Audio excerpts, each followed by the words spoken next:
Yeah, DB. Oh, just cleaning out the deadwood. Okay. Look, Mr. Connell, I just can't afford to be without work right now, not even for a day. I've got a mother and 2 kid sisters. More good luck telegrams. Well, you know how it is. I've just got to keep on working, see? Sorry, sister. I was sent down here to clean house. I told you I can't use your column anymore. It's lavender and no lace. Send those other people in.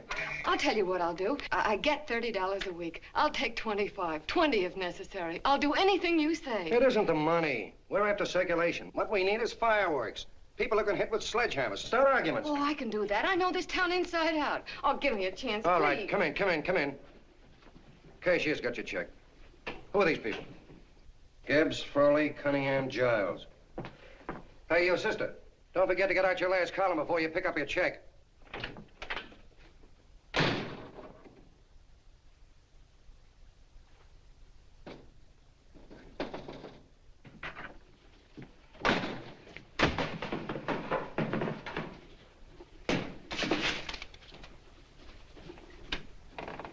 You're a couple of sticks shy in your column, man. Big rich slob like D.B. Norton buys a paper and 40 heads are chopped off. Did you get it, too? Yeah. You too? Oh, Joe. Oh, I'm sorry, darling. Why don't we tear the building down? Before you do, Ann, perhaps you'd better finish this column. Yeah, lavender and old lace. Wait, Joe. Wait. Wants fireworks, huh? Okay.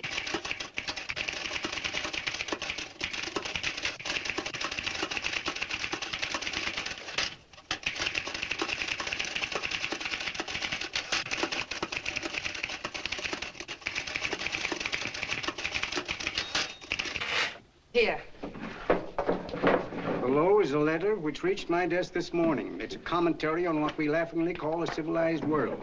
Dear Miss Mitchell, 4 years ago, I was fired out of my job. Since then, I haven't been able to get another one. At first, I was sore at the state administration because it's on account of the slimy politics here we have all this unemployment. But in looking around, it seems the whole world's going to pot. So in protest, I'm going to commit suicide by jumping off the City Hall roof. Signed, a disgusted American citizen, John Doe. Editor's note, if you ask this column, the wrong people are jumping off the roofs. Hey, Ann, this is the old fakeroo, isn't it? Never mind that, Joe. Go ahead. Sorry,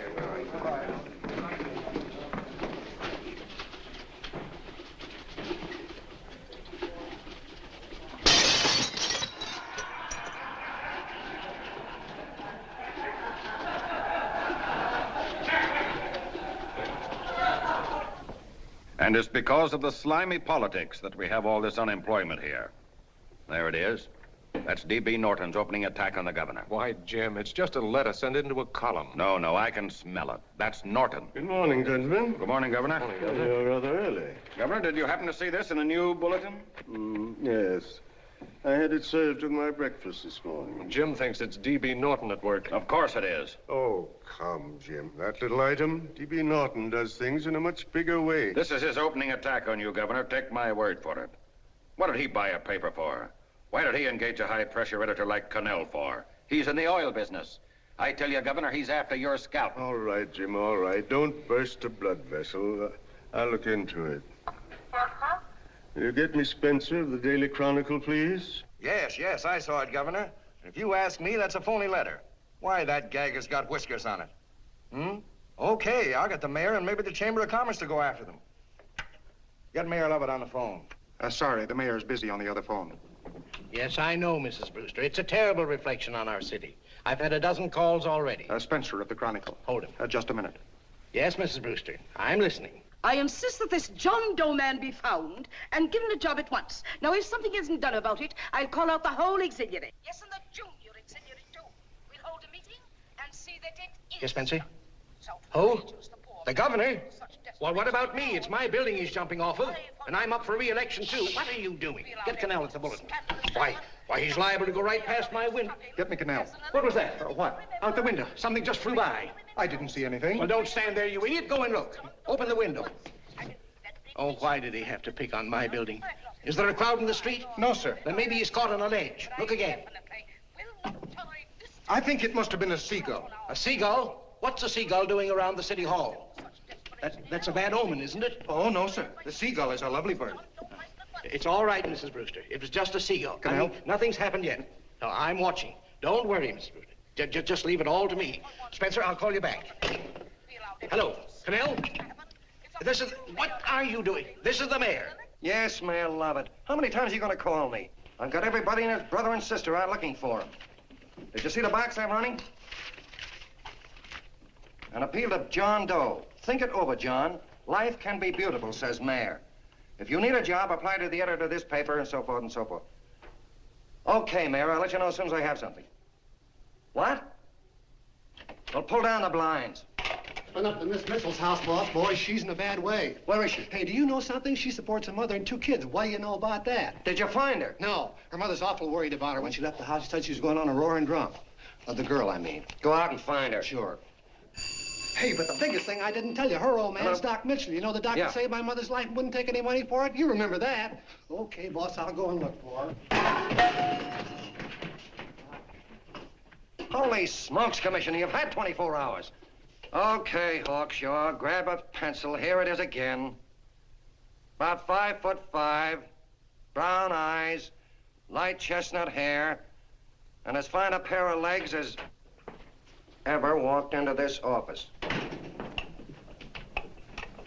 Did you want to see me? No. I've had the whole Army and Navy out searching for you because that's a game we play here every day. I remember distinctly being fired. That's right.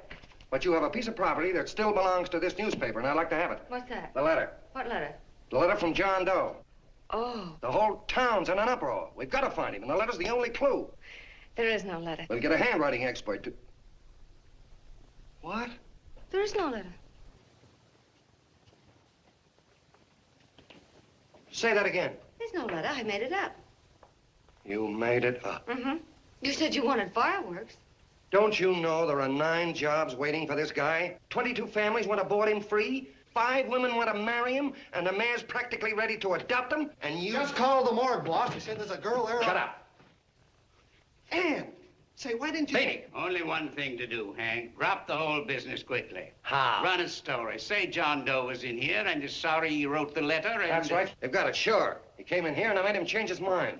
Bulletin editor saves John Doe's life. Why, it's perfect. I'll have Ned write it up. Oh, Ned, I got a story I want you to... Wait a minute.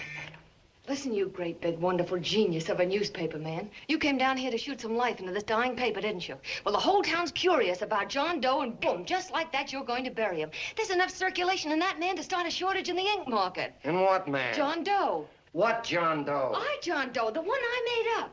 Look, genius, now look.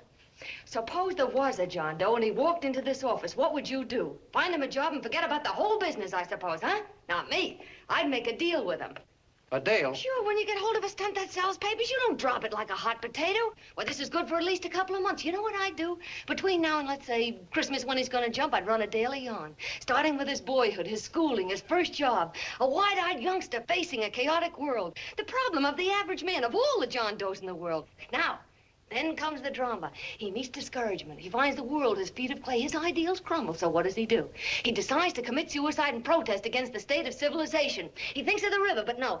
No, he has a better idea. The city hall. Why?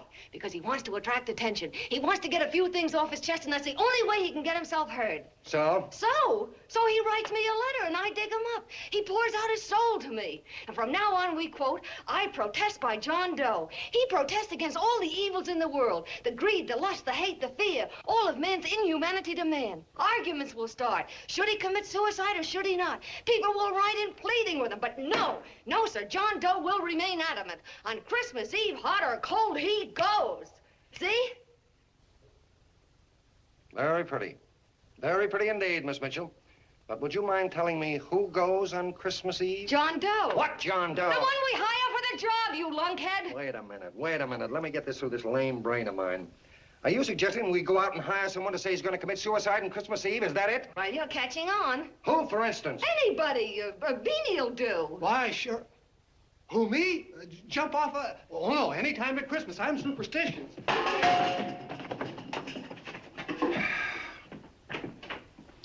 Miss Mitchell, do me a favor. Will you go on out and get married and have a lot of babies, but Stay out of newspaper business. Better get that story in, Hank. It's getting late. You're supposed to be a smart guy. If it was raining $100 bills, you'd be out looking for a dime you lost someplace. Holy smokes, wasting my time listening to this mad woman. Look, Chief, look at the Chronicle is running on John Doe. They say it's a fake. Why, the no good that... John Doe story, amateur journalism. It's palpably phony. It's a wonder anyone is taking it serious. What do you think of those guys? That's fine. That's fine. Now fall right into their laps. Go ahead. Say John Doe walked in and called the whole thing off. You know what that's going to sound like on top of this. That's all, Ned. Thank you. All right. Amateur journalism, huh? Why, that bunch of sophomores, I can teach them more about... Hey, boss, get a load of this. What? Look. What do they want? They all say they wrote the John Doe letter. Yeah, boss. Oh, they all wrote the letter. Tell them all to wait. Look, Mr. Connell, one of those men is your John Doe. They're desperate and will do anything for a cup of coffee. Pick one out and you can make the Chronicle eat their words. I'm beginning to like this. If you ask me, Hank, you're playing around with dynamite. No. The gal's right. We can't let the Chronicle get the laugh on us. We've got to produce a John Doe now. Amateur journalism, huh? I'll show those guys. Sure, and there's no reason for them to find out the truth either, because, naturally, I won't say anything. Okay, sister, you get your job back. Plus a bonus. What bonus? Or the bonus of $1,000 the Chronicle was going to pay me for this little document. You'll find it says that I, Ann Mitchell, hereby certify that the John Doe letter was created by me. I can read. Sorry. You think this is worth $1,000, do you? Oh, the Chronicle would consider it dirt cheap. Packs everything, including a gun. Okay, sister, you got yourself a deal. Now let's take a look at the candidates. The one we pick has got to be the typical average man. Typical American that can keep his mouth shut. Show me an American who can keep his mouth shut and I'll eat him.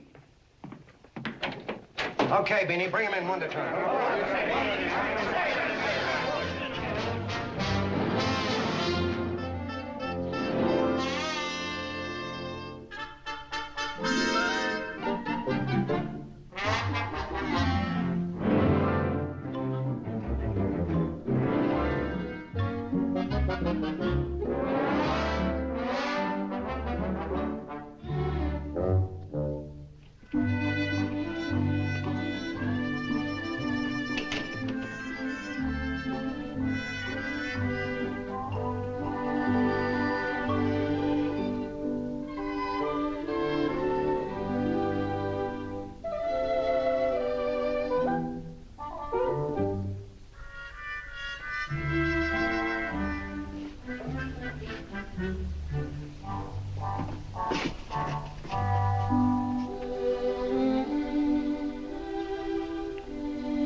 Did you write that letter to Miss Mitchell?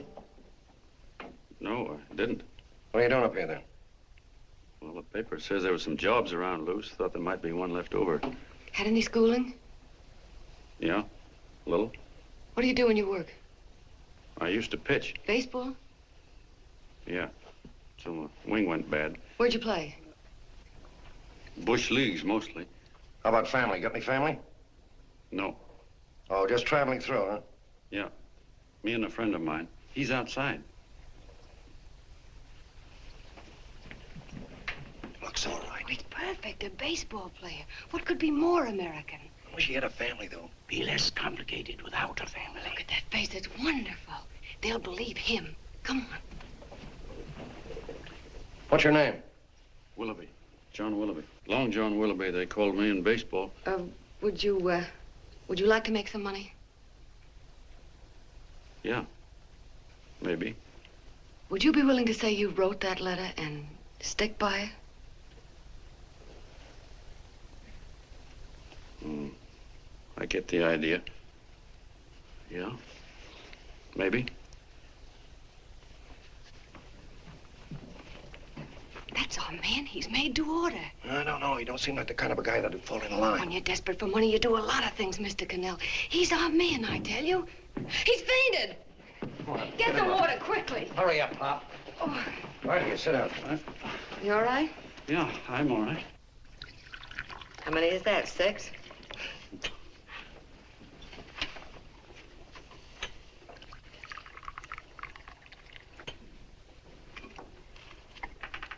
Pretty hungry, weren't you? All this John Doe business is batty, if you ask me. Well, nobody asked you. Trying to improve the world by jumping off buildings. You couldn't improve the world if the buildings jumped on you. Don't mind the colonel. He hates people. He likes you well enough to stick around. Well, that's because we both play doohickeys. I met him in a boxcar a couple of years ago. I was fooling around with my harmonica, and he comes over and joins in. I haven't been able to shake him since.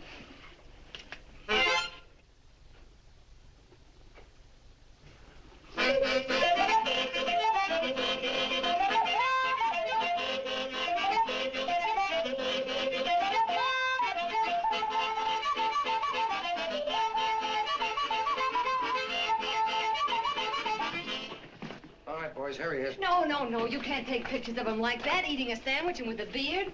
But he's going to jump off a building. Yes, but not because he's out of a job. That's not news. This man's going to jump as a matter of principle. Well, maybe you're right. We'll clean him up and put him in a hotel room under bodyguards. We'll make a mystery out of him. Did you speak to Mr. Norton? Thinks it's terrific. Says for us to go the limit. Wants us to build a bonfire under every big shot in the state. Oh, swell. Is that the contract? Yeah. What's he doing here? Friend of his. They play duets together. Duets? But can we trust him? Oh. I trust him. Oh, you trusted me. Well, that's fine. I suppose he trusts you, too. Oh, stop worrying. He's all right. Okay, but we don't want more than a couple of hundred people in on this thing. Now, the first thing I want is an exact copy of the John Doe letter in your own handwriting. I've got it already. Here. No, that's fine. Now, I want you to sign this agreement. It gives us an exclusive story under your name, day by day, from now until Christmas. On December 26th, you get one railroad ticket out of town. And the bulletin agrees to pay to have your arm fixed. That's what you want, isn't it? Yeah, but it's got to be by Bonesetter Brown. Okay, Bonesetter Brown goes. Here, sign it. Meanwhile, here's $50 of spending money. That's fine. Beanie? Yes, boss. Take charge of him. Get him a suite at the Imperial and hire some bodyguards. Yeah, and some new clothes, Beanie. You think we better have him deloused? Yeah. Both of them? Yes, both of them, but don't let them out of your sight. Hey, Beanie, gray suit, huh? Yeah. Okay, fellas.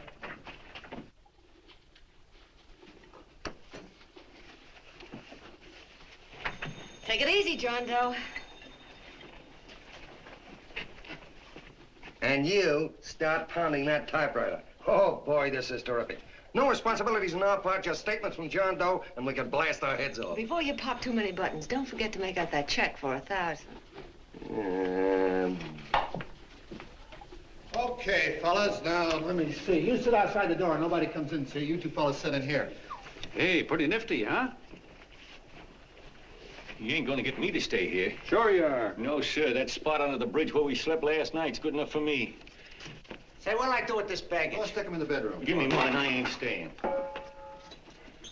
You know, we were headed for the Columbia River country before all this John Doe business came up. You remember that, don't you? Sure, I remember. Say, your ears popped coming up in the elevator. Mine did. All along, John. I tell you, it's no good. You're gonna get used to a lot of stuff that's gonna wreck you. Why, that $50 in your pocket's beginning to show up on you already. And don't pull that on me, neither. Stop worrying, Colonel. I'm going to get my arm fixed out of this. Hey, here's some cigars the boss sent us. Have one. Hey, Help cigar. yourself. No.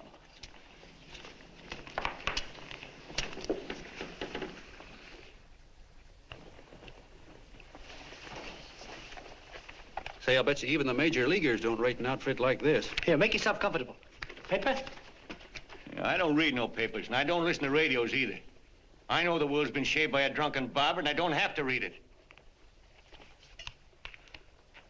I've seen guys like you go under before. Guys that never had a worry. Then they got a hold of some dough and went goofy. The first thing that happens Hey, to a did you guy... get a load of the bedroom? No. The first thing that happens to a guy like that, he starts wanting to go into restaurants and sit down at a table and eat salads and cupcakes and tea. Boy, what that kind of food does to your system.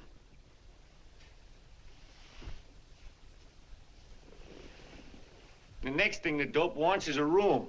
Yes, sir, a room with steam heat and curtains and rugs. And before you know it, he's all softened up and he can't sleep unless he has a bed.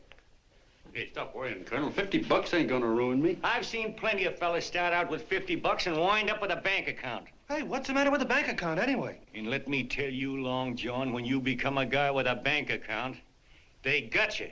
Yes, sir, they got you. Who's got him? The helots. Who? Hey, there's the City Hall tower I was supposed to jump off of. It's even higher than this. Who's got him? The helots. Woo! Hey, wait a minute! You're not supposed to jump till Christmas Eve. Do you want to get me in a jam? If it's going to get you in a jam, we'll do you a favor. I won't jump. And when they got you got no more chance than a road rabbit. Hey, who'd you say was gonna get him? Say, is this one of those places where you ring if you want something? Yeah, just use the phone. Boy, I've always wanted to do this. Hey, Doc, look. Look, Doc. Give me that again, will you? Who's gonna get him? The helots. Who are they? Listen, sucker, you ever been broke? Sure, mostly often. All right. You're walking along. Not a nickel in your jeans. You're free as the wind. Nobody bothers you. Hundreds of people pass you by in every line of business. Shoes, hats, automobiles, radios, furniture, everything. And they're all nice, lovable people. And they let you alone. Well, is that right? Then you get a hold of some dough, and what happens? All those nice, sweet, lovable people become helots. A lot of heels. They begin creeping up on you, trying to sell you something. They get long claws, and they get a stranglehold on you. And you squirm, and you duck, and you holler, and you try to push them away, but you haven't got a chance. They got you. First thing you know, you own things. A car, for instance. Now your whole life is messed up with a lot more stuff.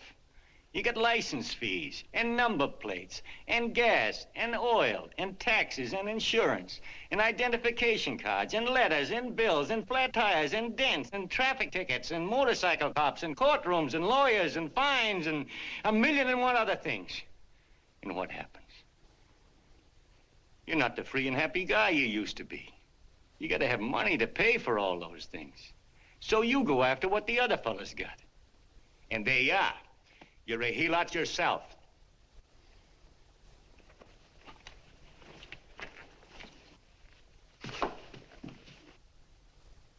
You win, Colonel. Here, take the 50. Go out and get rid of it. You bet I will, just as fast as I can. I'm gonna get some canned goods, a fishing rod, and the rest I'm gonna give away. Give away? Hey, get me a pitcher's glove. I gotta get some practice. Say, he's giving it away. I'm gonna get me some of that. Hey, come back here, you helot. Will you send up 5 hamburgers with all the trimmings, 5 chocolate ice cream sodas, and 5 pieces of apple pie? No, apple with cheese. Yeah, thanks.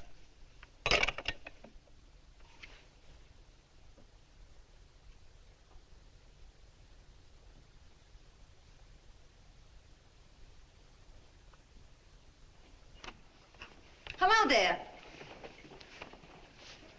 Well, well. If it isn't the man about town. All set, Miss Anne. Oh, yes. Let's go. Let's see, we want some action in these pictures. Action? That's good. No. This man's going to jump off a roof. Oh. Here, wait a minute. Let me comb your hair. Sit down. Yeah, that's better.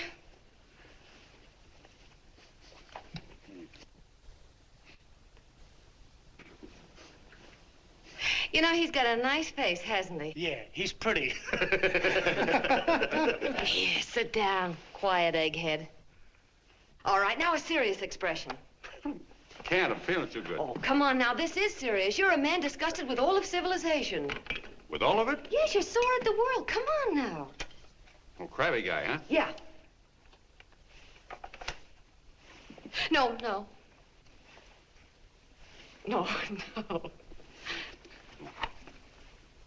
No, look.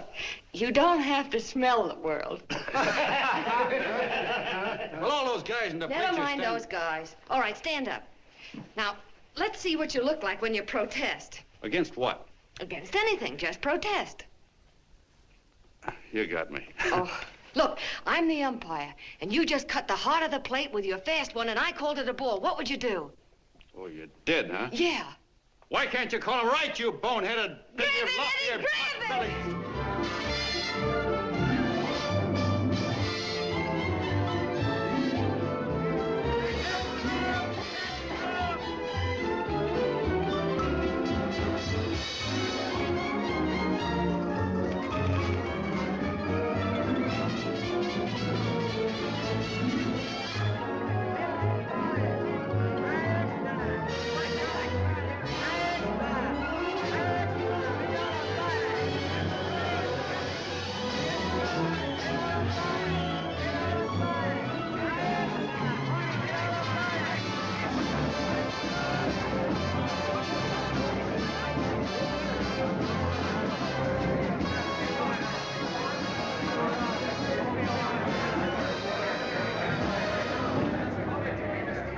don't care whose picture they're publishing. I still say that this John Doe person is a myth, and you can quote me on that. And I'm going to insist on his being produced for questioning. You know as well as I do that this whole thing is being engineered by a vicious man with a vicious purpose, Mr. D.B. Norton.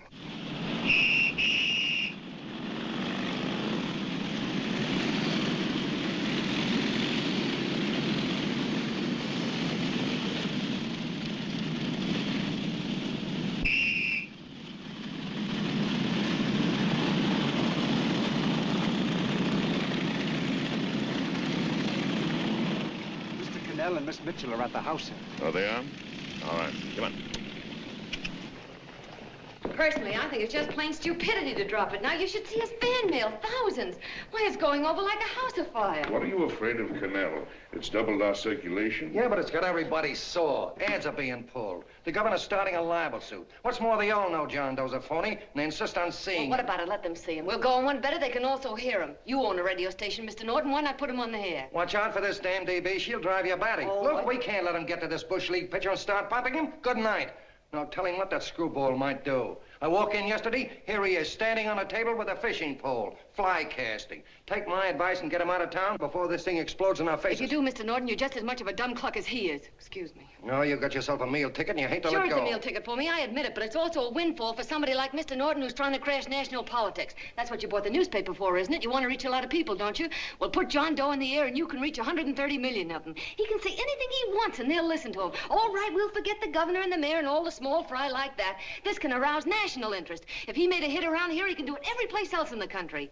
And you'll be pulling the strings, Mr. Norton. Go down to the office and arrange for some radio time. What, DB, you're not going to as fall... soon as possible.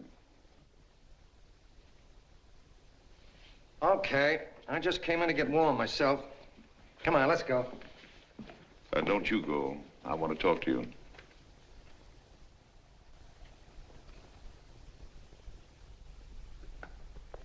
Sit down.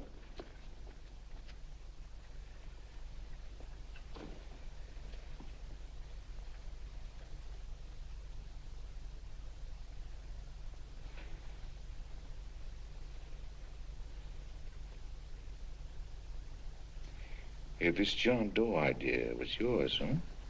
Yes, sir.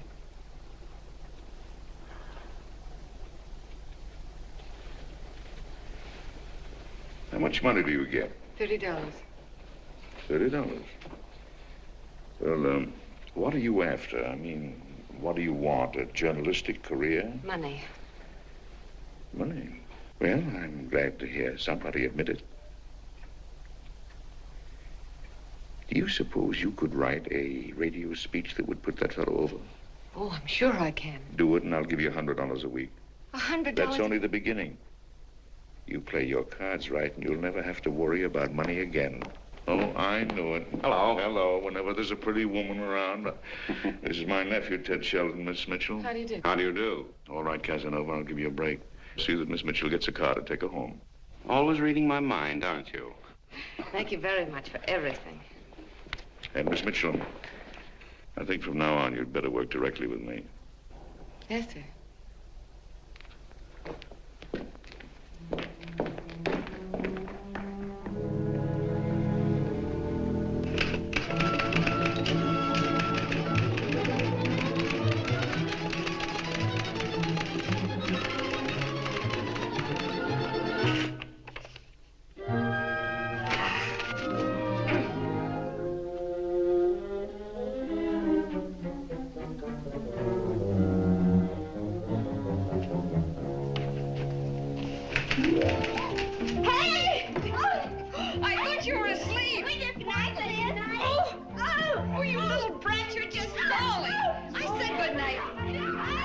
Come, children. It's past your bedtime. Come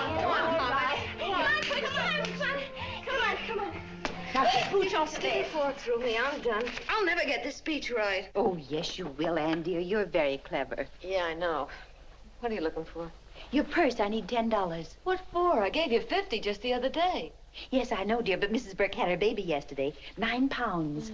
And there wasn't a thing in the house. And then the community chest lady came. And the 50's all gone, huh? Who's the 10 for?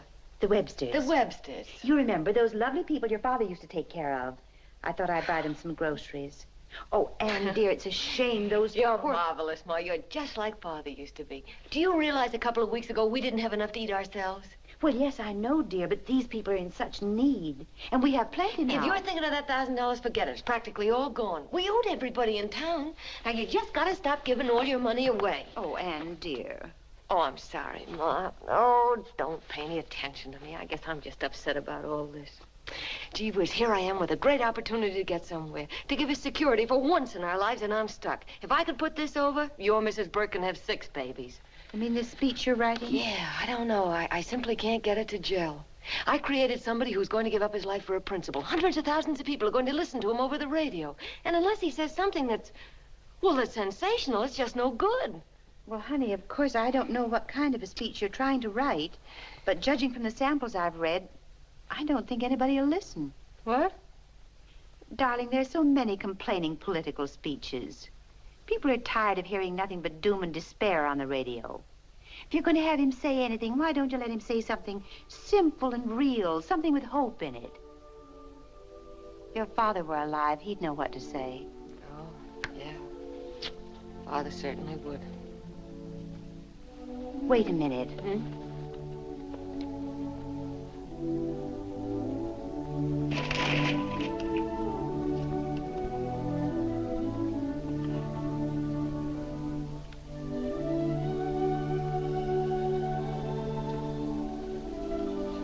That's your father's diary, Anne. Father's... I never knew he had a diary. There's enough in it for 100 speeches. Things people ought to hear nowadays. You'll be careful of it, won't you, dear? It's always helped to keep your father alive for me. You bet I will, Ma. Wait a minute. John Doe don't want to sign no autographs. Well, what does he do all day? What does he do all day? He's writing out his memories. Sorry, lady, you can't see Mr. Doe. He wants to be alone. No.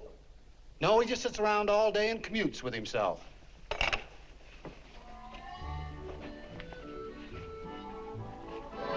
Oh!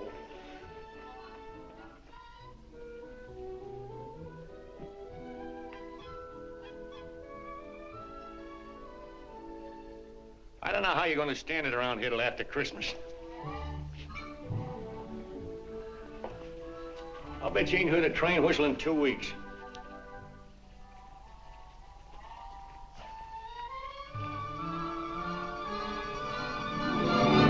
Steam right!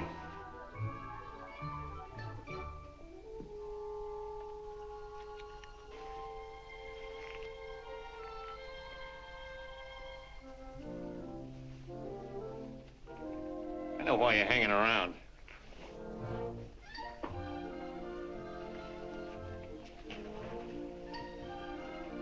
You're stuck on the girl. That's all a guy needs, is to get hooked up with a woman.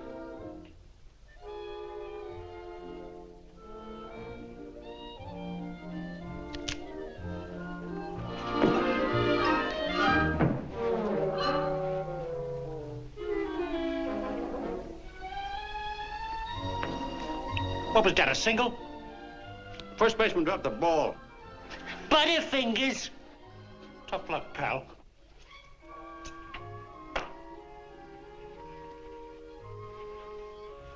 Guy has a woman on his hands. First thing he knows, his life is balled up with a lot more things.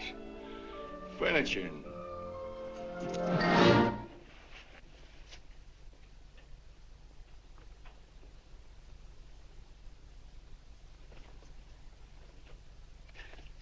Did you get him?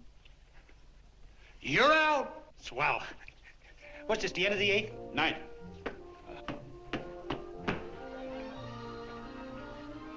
Hey, Beanie, there's a couple of mugs in the Chronicle snooping around out here. Ah. Come on, Angel Face. Gangway. What's the score, Angel Face? 3-2, our favor. Gee, that's great.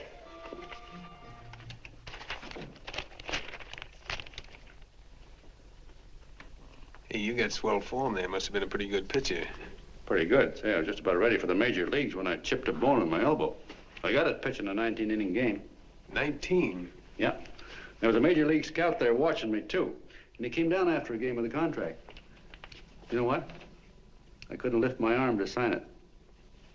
I'll be okay, though, as soon as I get it fixed up. It's too bad. What do you mean, too bad? Huh? Oh, that you'll never be able to play again. What are you talking about? I just told you I was going to get Well, you know how they are in baseball if a guy's mixed up in a racket. Racket? What do you mean? Well, I was just thinking about this John Doe business. Why, as soon as it comes out it's all a fake, you'll be washed up in baseball, won't you? Yeah. Hey, doggone. I never thought about that.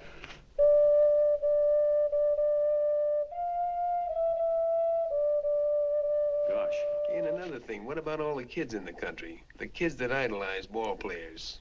What are they gonna think about you? Yeah. Hey, Colonel. Did you hear that? I gotta figure some way out of this thing. Elevators are still running. I know one way you can do it. How? Well, when you get up there on the radio, all you have to do is to say the whole thing's a frame-up. Make you a hero sure as you're born. Yeah, but how am I gonna get my arm fixed? Well, that's a cinch. I know somebody that'll give you $5,000 just to get up on the radio and tell the truth. $5,000? Yeah, $5,000, and he gets it right away. You don't have to wait till Christmas. Look out, Long John. They're closing in on you. Say, who's putting up this dough? Fellow runs the Chronicle. Here's the speech you make, and it's all written out for you. $5,000.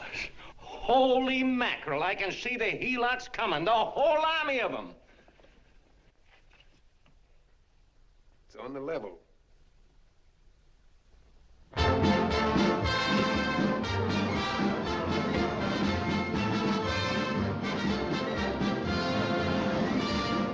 No, I'm sorry. Tickets for the broadcast are all gone.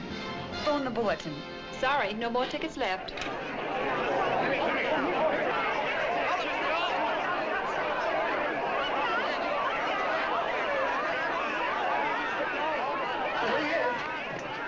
Hello, John. All set for the big night? Swell. Turn around. One moment. Now stand still. Hold it, Mr. Doe. Hold it. Big smile, Mr. Doe. That's swell. Okay, Petey, that's All right, all. Take him out. Come on, let's Now, look, John, here's the speech. It's in caps and double spaced. You won't have any trouble reading it. Not nervous, are you? No. Of course not. He wouldn't be. Who? John Doe, the one in there. Hey, don't let your knees rattle. It picks up on the mic. Oh, Beanie. You needn't be nervous, John. All you have to remember is to be sincere. Pick up that phone, Miss Mitchell. It's for you. Okay. Hello? Yes, Mother. Oh, thank you, darling. Oh, there he is, the poor dear man. Oh, good luck to you, Mr. Doe. We want you to know that we're all for you. The girls all decided that you're not to jump off any roof at all. Even if we have to go, we'll stop it. You got the speech I gave you? Yeah. Now, look. I'll give this money to the colonel just as soon as you get started. We'll have a car waiting at the side entrance for you. Okay. How'd you get in here? Huh? Oh, I just came in to wish him luck. Come on, out. Mother says good luck, too. John, when you read that speech, please believe every word of it. He's turned out to be a wonderful person, John. Who? John Doe, the one in the speech. Oh. You know something? I've actually fallen in love with him. All right, there he is, sister. Now, come on, plenty of both. What's the idea? No, that's too much. That's not good. That's not so much. Come on. That's it. Oh, this is no time for cheap publicity, Mr. Connell. Listen, if that guy lays an egg, I want to get something out of it. I'm getting a Jane Doe ready. Oh, come on. Here. Will you, fellas? Give me a All right, chance. that's I enough. have to raise just one more. No, that's fine, honey. You go ahead. After you've been doing. You're very honey. Go ahead. How you doing? Oh. All right, Benny, bring him in. Holy smoke, a half a helot. There you are, boss, just like you ordered. Symbols of little people. Okay, get him up. All right, young fella. This is ridiculous, Mr. Connell. Come on, give me a chance. The man's on the air, please. One shot. Oh, fellas, of course you can have all the pictures you want afterwards. No, come on, afterwards. You can have a... Come on, that's right. Afterwards, you can get all the pictures you want. Thank you very much. Come on, will you? Afterwards, that's right. Come on, Snooks, you better bail out. Okay, goodbye, Mr. Doe. Beanie. All right. Better get ready. 1 minute to go. Wow, 1 minute to go and the score is nothing to nothing. Now, please, John, you won't let me down, will you? Will you? Of course you won't. If you'll just think of yourself as the real John Doe. Listen, everything in that speech are things a certain man believed in. He was my father, John. And when he talked, people listened. And they listened to you, too. Funny. You know what my mother said the other night? She said to look into your eyes, that I'd see Father there. Hey, what do you say? Okay, we're coming. Come on. Now, listen, John, you're a pitcher. Now get in there and pitch. Good luck. Give him room, let him through. Come on.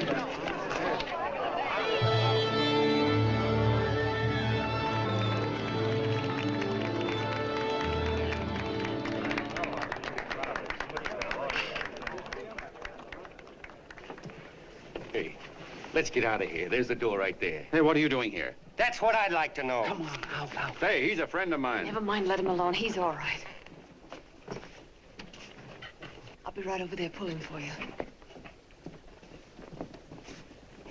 No, John, over here.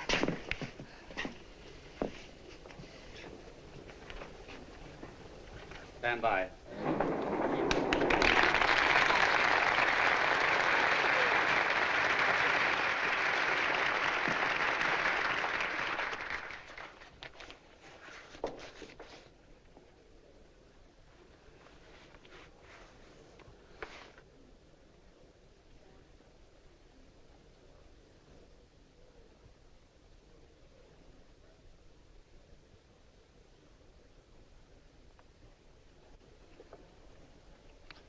Phone the Chronicle. Tell them to start getting those extras out.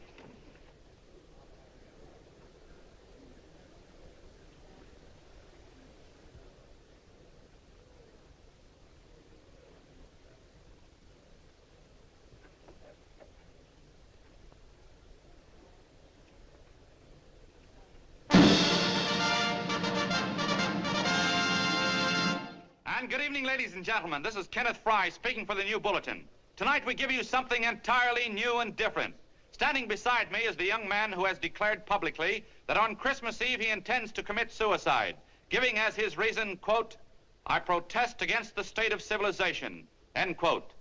Ladies and gentlemen, the New Bulletin takes pleasure in presenting the man who is fast becoming the most talked of person in the whole country, John Doe.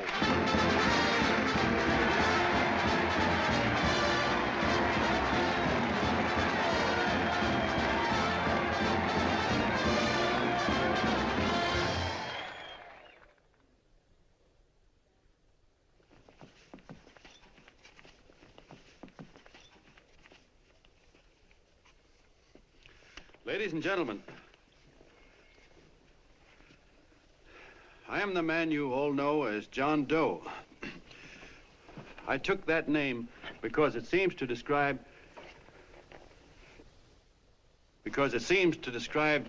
the average man. And that's me. And that's me. Well, it was me before I said I was going to jump off the city hall roof at midnight on Christmas Eve. Now I guess I'm not average anymore. Now I'm getting all sorts of attention. From big shots, too. We've been double-crossed. The mayor and the governor, for instance. They don't like those articles I've been writing. You're an imposter, young fellow. That's a pack of lies you're telling. Who wrote that speech for you?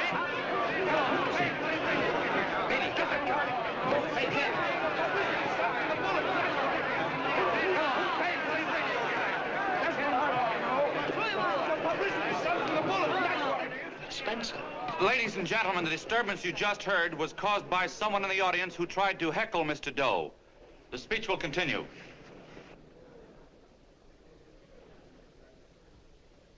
Well, people like the governor and that fellow there can stop worrying. I'm not going to talk about them. I'm going to talk about us, the average guys, the John Does. If anybody should ask you what the average John Doe is like, you couldn't tell him because he's 1,000,001 things. He's Mr. Big and Mr. Small. He's simple and he's wise. He's inherently honest, but he's got a streak of larceny in his heart. He seldom walks up to a public telephone without shoving his finger into the slot to see if somebody left a nickel there.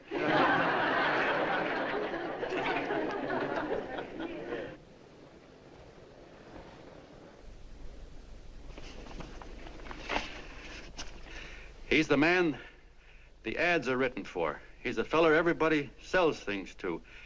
He's Joe Dokes, the world's greatest stooge and the world's greatest strength.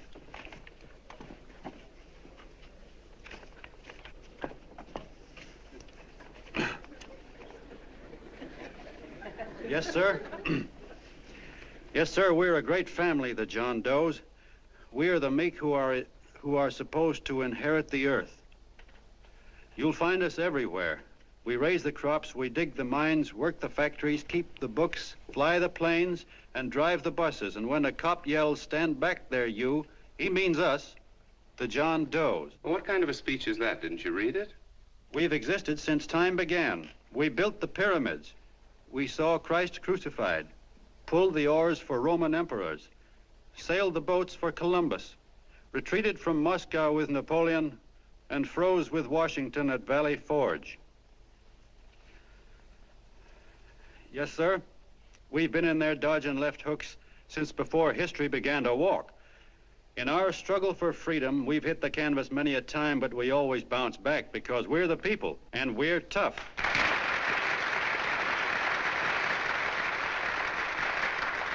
They've started a lot of talk about free people going soft, that we can't take it. That's a lot of hooey. A free people can beat the world at anything, from war to tiddlywinks, if we all pull in the same direction.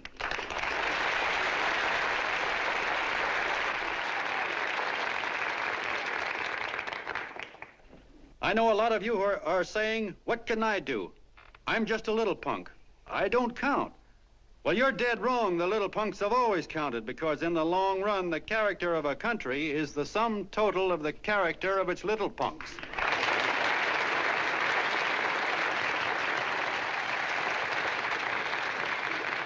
But we've all got to get in there and pitch. We can't win the old ball game unless we have teamwork. And that's where every John Doe comes in. It's up to him to get together with his teammate. And your teammate, my friends, is the guy next door to you.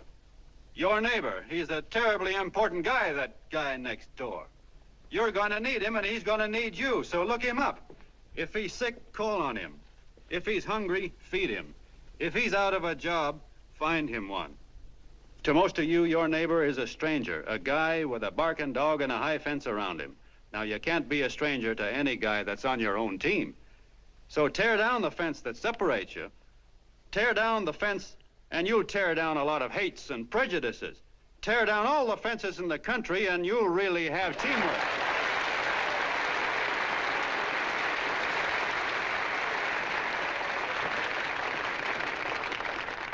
I know a lot of you are saying to yourselves, he's asking for a miracle to happen. He's expecting people to change all of a sudden. Well, you're wrong. It's no miracle. It's no miracle because I see it happen once every year, and so do you, at Christmas time. There's something swell about the spirit of Christmas, to see what it does to people, all kinds of people. Now, why can't that spirit, that same warm Christmas spirit, last the whole year round?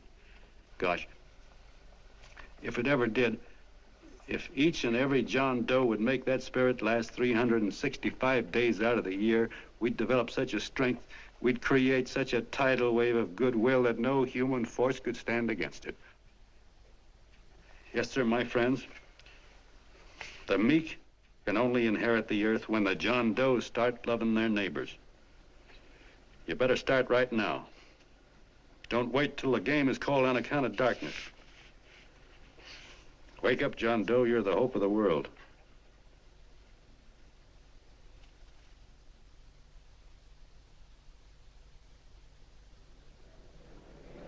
John, you were wonderful.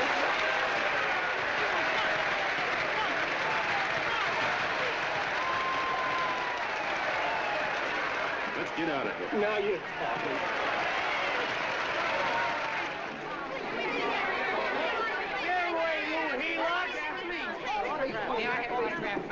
Please, hey!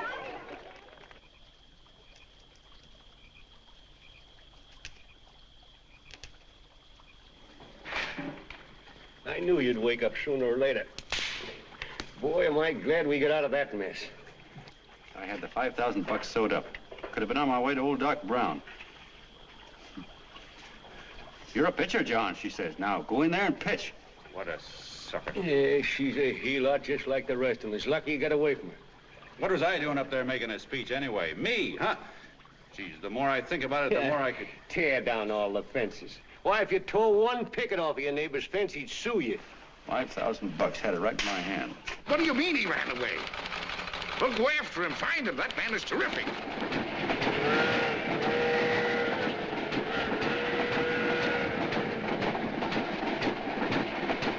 Columbia River, here we come.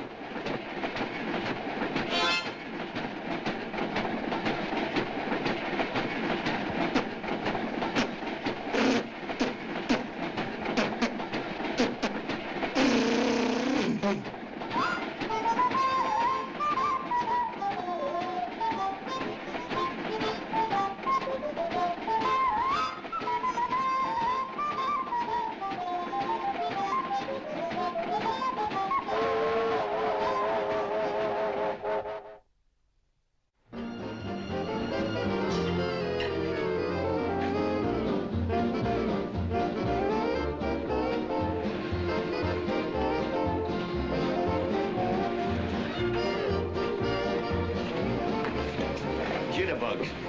Yeah. Say, how much money we got left? 4 bits. Better make it donuts, huh? Yeah.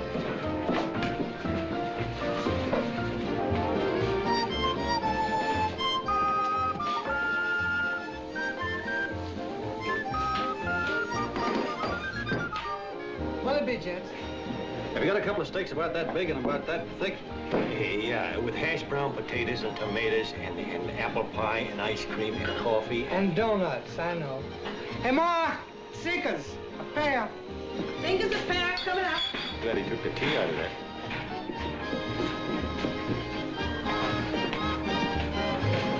Hey, look. Join the John Doe Club. John Doe Club.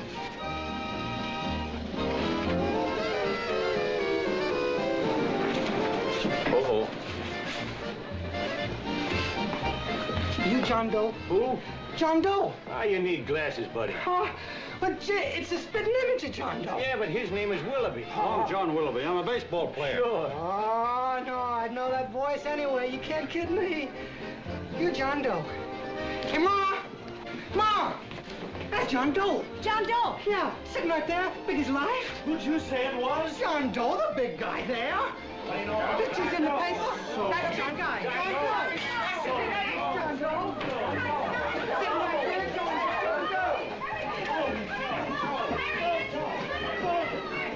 Doe. Hey, operator, Dan's beanery. Look, call everybody in town. John Doe was just in my place. Yeah, he ordered donuts.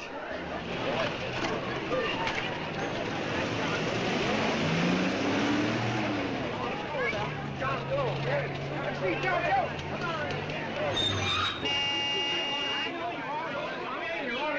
John Doe, we're all neighbors. And my office is packed like a sardine box. What does John Doe look like, Mr. Mayor? Oh, he's one of those great big outdoor type men. No, you can't see him. You didn't vote for me the last time. Shame on you. What are you doing there? Get off my front porch anyhow. Mr. Norton come yet?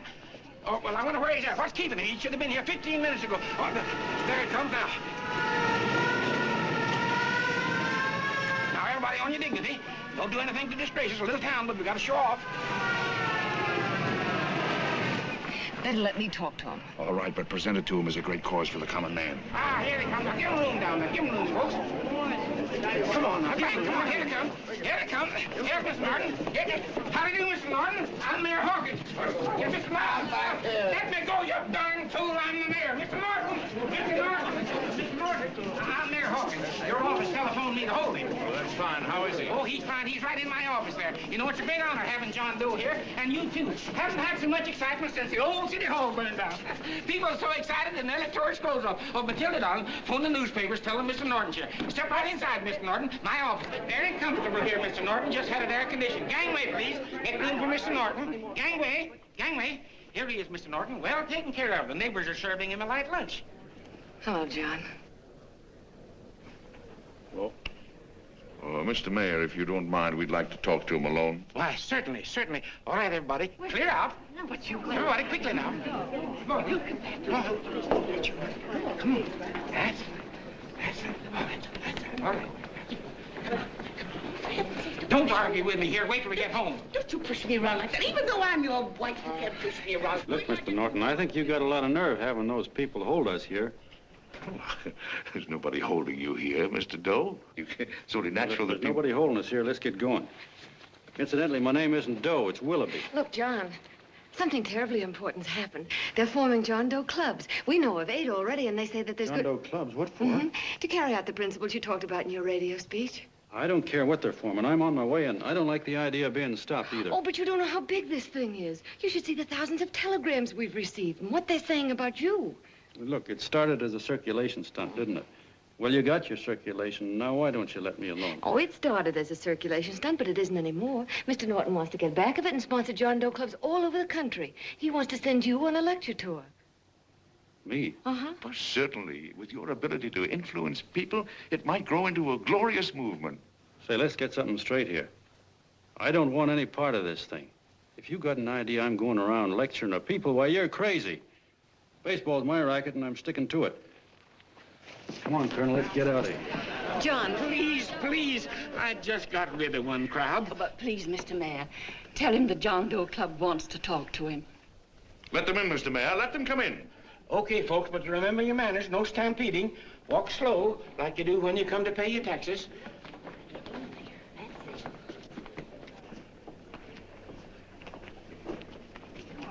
Okay. All right, give me a chance.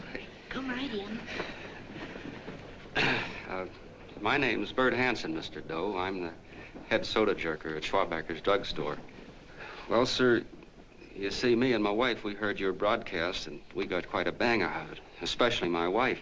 Kept me up half the night saying, that man's right, honey. The trouble with the world is nobody gives a hoot about his neighbor. That's why everybody in town's sore and cranky at each other. And I kept saying, well, that's fine, but how's a guy gonna go around loving the kind of neighbors we got? Old Sourpuss, for instance.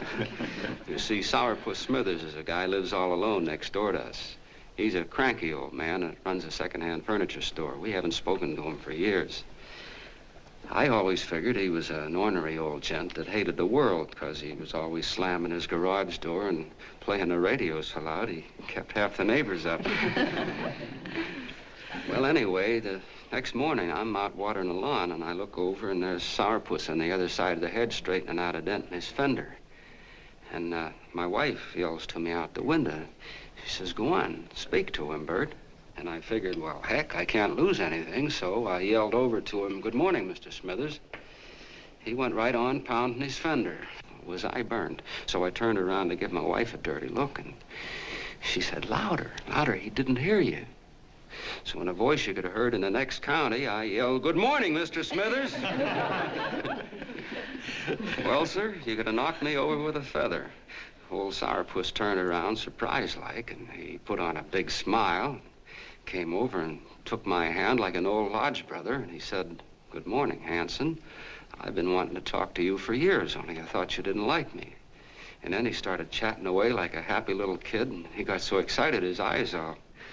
Well, Mr. Doe, before we got through, I found out Smithers is a swell egg, only he's pretty deaf, and that accounts for all the noises. And he says it's a shame how little we know about our neighbors. And then he got an idea. And he said, how's about inviting everybody someplace where we can all get together and know each other a little better? Well, I'm feeling so good by this time, I'm ripe for anything. So Smithers goes around the neighborhood inviting everybody to a meeting at the schoolhouse. And I tell everybody that comes in the store, including Mr. Schwabacker, my boss. I'm talking too much. Well, I'll be doggone if over 40 people don't show up. Of course, none of us knew what to do, but we sure got a kick out of seeing how glad everybody was just to say hello to one another.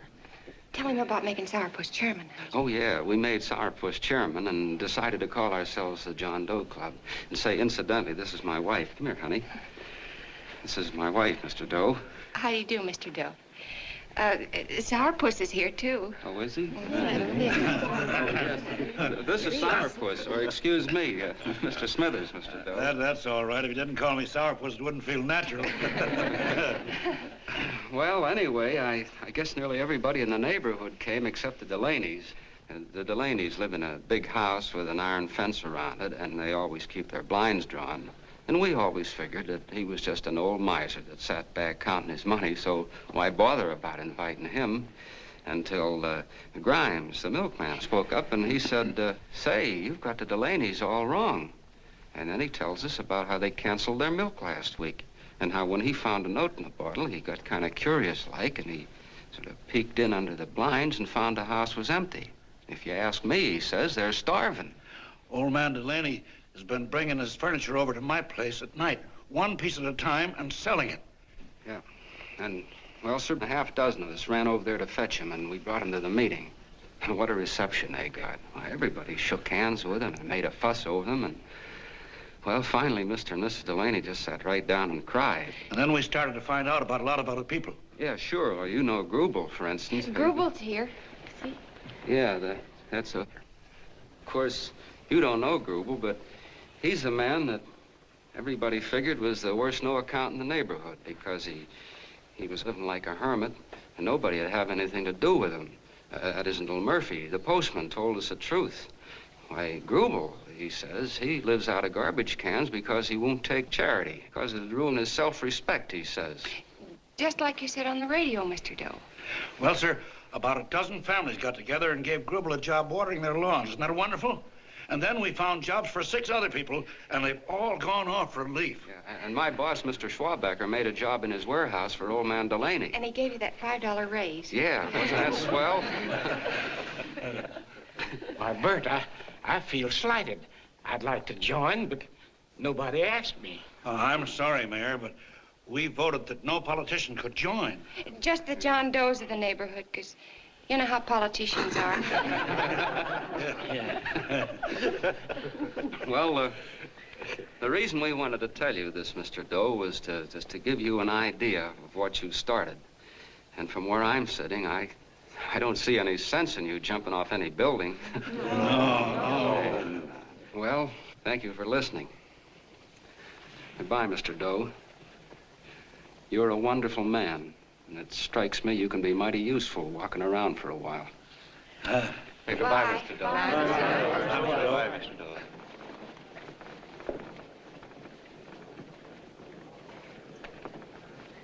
I'm Mrs. Delaney, Mr. Doe, and God bless you, my boy.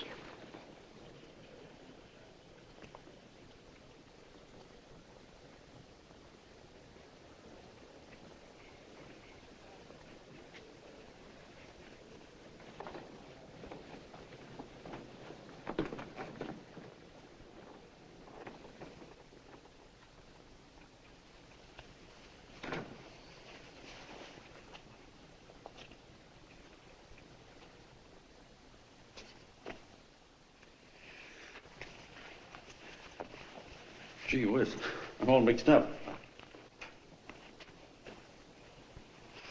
I don't get it. Look, all those swell people think I'm going to jump off a building or something. I never had any such idea. Gosh. The fellow'd have to be a mighty fine example himself to go around telling other people how to... Say, look, what happened the other night was on account of Miss Mitchell here. She wrote the stuff. Don't you see what a wonderful thing this can be? But we need you, John. You're hooked. I can see that right now. They got you. Well, I'm through. For 3 years, I've been trying to get you up to the Columbia River country. First, it was your glass arm. Then it was the radio. And now it's the John Doe clubs. Well, I ain't waiting another minute. Gangway, you helots. Hey, Colonel, wait a minute. Oh, please. Hey, Colonel! I want you personally to go along with John Doe and Miss Mitchell and handle the press and the radio. Me? Yes, I don't want to take any chances. And Johnson. Yes, Stevie? Your crew will do the mop-up job. They'll follow John Doe into every town, see that the clubs are properly organized and the charter's issued. Right. There are only 8 flags up there now. I want to see that map covered before we get through.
fire. If they made demands, I'd understand it. But the John Does ask for nothing. People are going off relief. If this keeps up, I'll be out of a job. As soon as it gets strong enough, we'll find out what John Doe wants. 30 every Thursday, 60 at 60. Who knows what? I'm sorry, boss. They just won't let anybody talk politics to them. It's crazy. We've got to get to them. They represent millions of voters.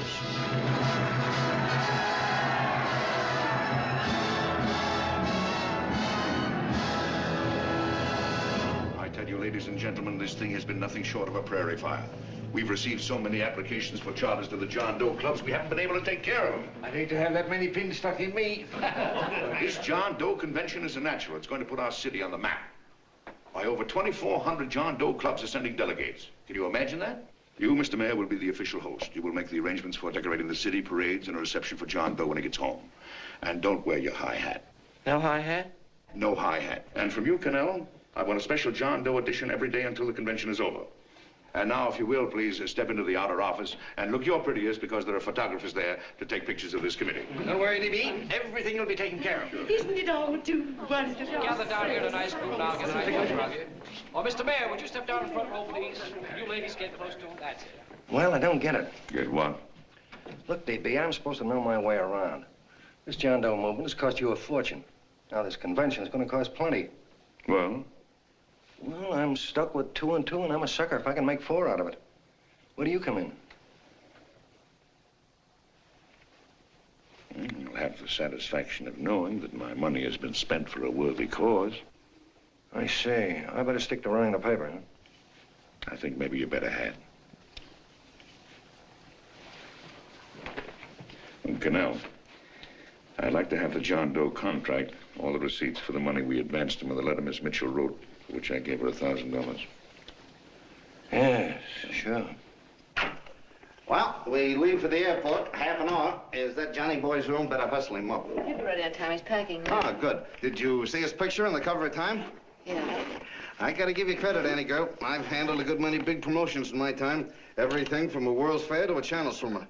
But this one has certainly got me spinning. And now a John Doe convention. Wow. Say, if you could only get him to jump off the City Hall roof on Christmas Eve, I'd guarantee you 500,000 people there. Charlie. Hmm? What do you make of him? Oh, Johnny boy? Well, I don't know what angle you want, but I'll give it to you quick. Number 1, he's got great yokel appeal, but he's a nice guy. Number 2, he's beginning to believe he really wrote that original suicide letter that you made up. Number 3, he thinks that you're Joan of Arc or something. Yeah, I know. Number 4, well, you know what number 4 is. He's nuts about you. Yeah, it's running out of his ears. You left out number 5. We're all heels, me especially. Holy smoke. Come in.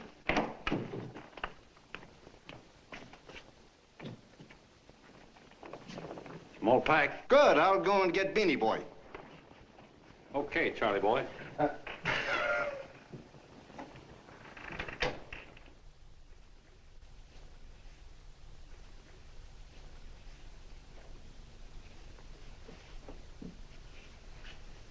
Can I help you pack? No, thank you.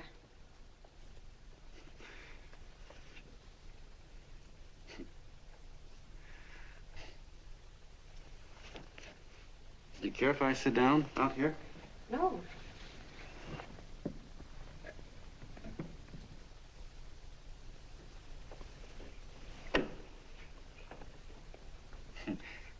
You know, I had a crazy dream last night. It was about you. About me? Yeah, sure was crazy. I dreamt I was your father.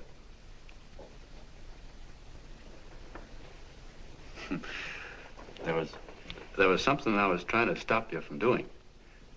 So I got up out of bed and I walked right through the wall here, right straight into your room. You know how dreams are. And there you were in bed. But you're a little girl, you know, about 10. And very pretty, too. So I shook you, and the moment you opened your eyes, you hopped out of bed and started running like the devil in your nightgown. You ran right out the window there, and you ran out over the tops of buildings and roofs and everything for miles. And I was chasing you. And all the time you were running, you kept growing bigger and bigger and bigger, and pretty soon you were as big as you are now, you know, grown up. And all the time I kept asking myself, what am I chasing her for? And I didn't know.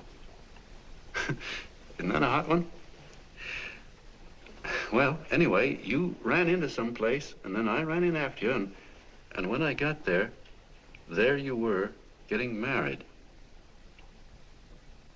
And the nightgown had changed into a beautiful wedding gown. You sure look pretty, too. And then I knew what it was I was trying to stop you from doing. Dreams are sure crazy, aren't they? Well, would you like to know who it was you were marrying? Oh, a tall, handsome Ubangi, I suppose. No, not that bad. It was that fellow that sends you flowers every day. What's his name? Mr. Norton's nephew? Ted Sheldon. Yeah, that's the one. But here's the funniest part of it all. I was the fellow up there doing the marrying, you know, the justice of peace or something. You were? I thought you were chasing me. Well, yes, I was, but I was your father then, you see. But the real me, John Doe, or that is, Long John Willoughby, I was the fellow up there with the book. You know what I mean? I guess so. Then what happened? Well, I took you across my knee and I started spanking you. That is, I didn't do it. I mean, I did do it, but it wasn't me, you see. I was your father then. Well, I held you across my knee and I said, Annie, I won't allow you to marry a man that's just rich or that has his secretary send you flowers. The man you marry has got to swim rivers for you. He's got to climb high mountains for you. He's got to slay dragons for you. He's got to perform wonderful deeds for you. Yes, sir. And all the time, the guy up there, you know, with the book, me, just stood there nodding his head. And he said, go to it, Pop. Whack her one from me, because that's just the way I feel about it, too. So he said, come on down here and whack her yourself. So I came down and I whacked you a good one, see? Then he whacked you, and I whacked you another one, and we both started whacking you like... Well, if you're through whacking her, come on, let's get going. Okay, fellas, right in here. You go out the side entrance, there's a bunch of autograph seekers out front. We'll be down with the bags in a minute. Come on, don't make a government project out of this. Hi, Benny. When's our plane take off again? Couple of minutes. How many people do you think we've talked to already, outside the radio, I mean? Oh, I don't know. About 300,000. 300,000? What makes them do it, Ann? What makes them come and listen and get up their John Doe clubs the way they do?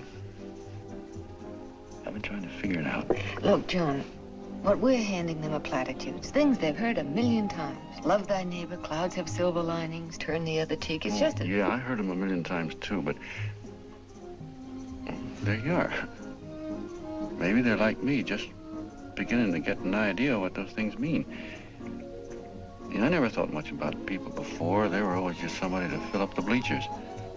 And the only time I worried about them is when they didn't come in to see me pitch. You know, lately I've been watching them when I talk to them. I could see something in their faces. I could feel that they were hungry for something. You know what I mean? Maybe that's why they came. Maybe they're just lonely and wanted somebody to say hello to. I know how they feel. I've been lonely and hungry for something practically all my life.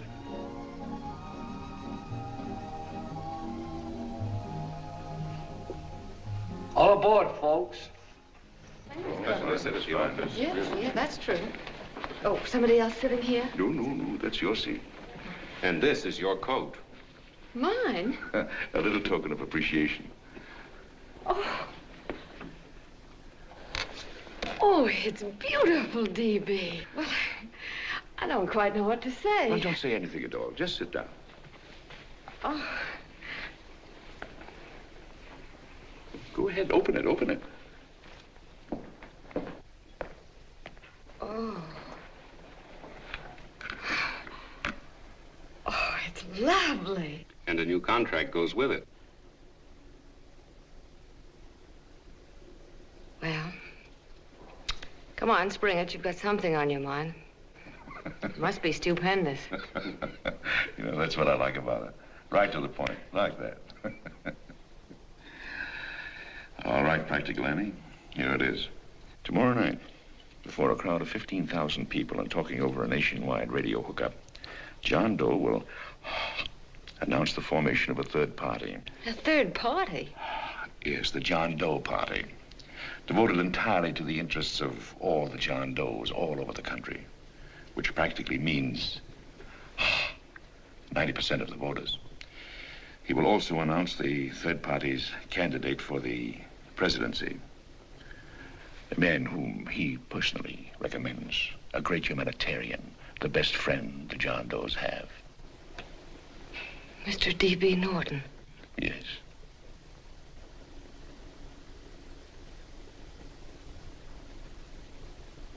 Wow.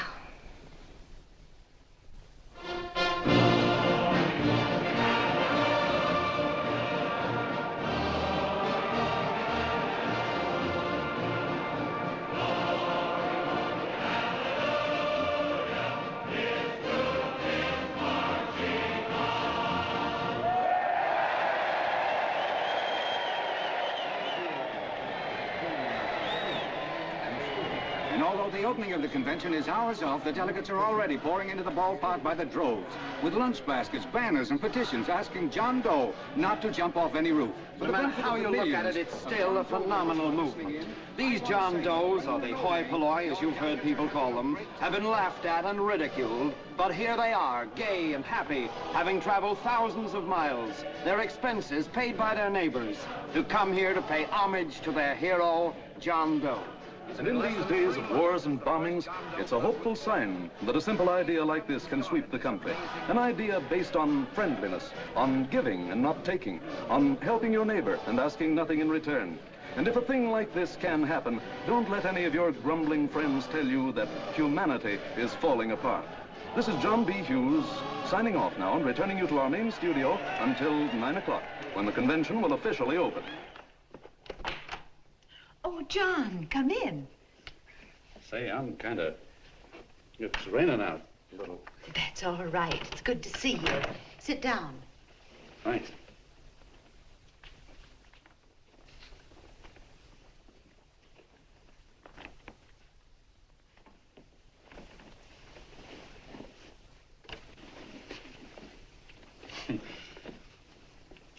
It's for Anne. Oh, how nice. Thank you very much. Flowers. I'm terribly sorry she isn't here. She isn't? No, she just left. I'm surprised you didn't run into her. She went over to Mr. Norton's house. Oh. Did you want to see her about something important? Yeah, well, no, it'll wait. Say, he's a nice man, isn't he? Mr. Norton, I mean. He's done an awful lot for the...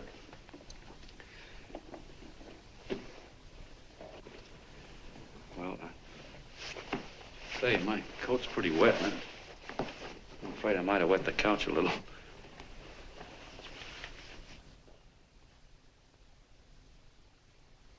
Well, I guess I'll see her at the convention later. Yes, of course. I'll see that she gets the flowers. Thanks.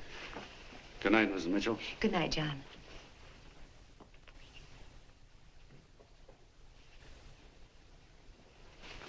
Say, Miss Mitchell,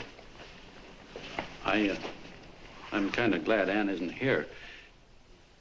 You see, I came over here hoping to see her alone, and kind of hoping I wouldn't, too, you know what I mean? There was something I wanted to talk to her about. But, well, it'll wait, I guess. Good night. Good night, John. Say, look, Mrs. Mitchell, have you ever been married? Oh, I'm sure you have. Gosh, that's pretty silly. I guess you must think I'm kind of batty. Well, I guess I'd better be going at that. John, my husband said, I love you. Will you marry me? You did? What happened? I married him. Well, yeah, that's what I mean, see? It was easy as all that, huh? Uh-huh. Yeah, but look, Mrs. Mitchell, you know, I love Anne, and it's going to be awfully hard for me to say it because, well, you know, she's so wonderful. And, well, the best I ever was a Bush League pitcher. And, you know, I think she's in love with another man, the one she made up. You know, the real John Doe. Well, that's pretty tough competition. I bet you he'd know how to say it all right. On me, I get up to it and around it and in back of it, but I never get right to it. You know what I mean? So the only chance I've got is, well, if somebody could kind of give her a warning, sort of prepare her for the shock. You mean you'd like me to do it? Hmm? Well, I was thinking that, yeah, you know, sort of break the ice. Of course I will, John. Gee, well, thank you, Mrs. Mitchell. Hey, you're okay.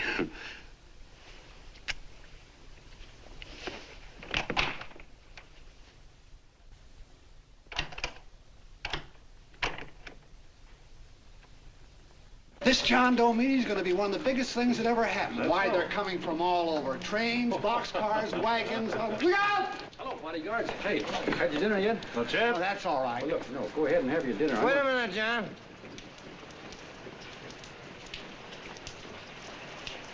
Hello, Mr. Connell. How are you, John? John, I want to have a little talk with you. What's the matter? Are you falling? Come on. Hey, boss. Oh, quiet. Say, tell me something. Did you read the speech you're going to make tonight? No, I never read the speeches before I make them. I get more of a kick out of it that way. Uh-huh. It's just exactly what I thought. Beanie, go on down to the office. Tell Pop to give you the speech. There's a copy on my desk. Gee whiz, boss, you know Mr. Norton told me not to leave him, not even for a minute. Go on. We'll be at Jim's bar up the street. You're a nice guy, John. I like you. You're gentle. I always like gentle people. Me, I'm hard. Hard and tough. I got a use for hard people. Gotta be gentle to suit me. Like you, for instance.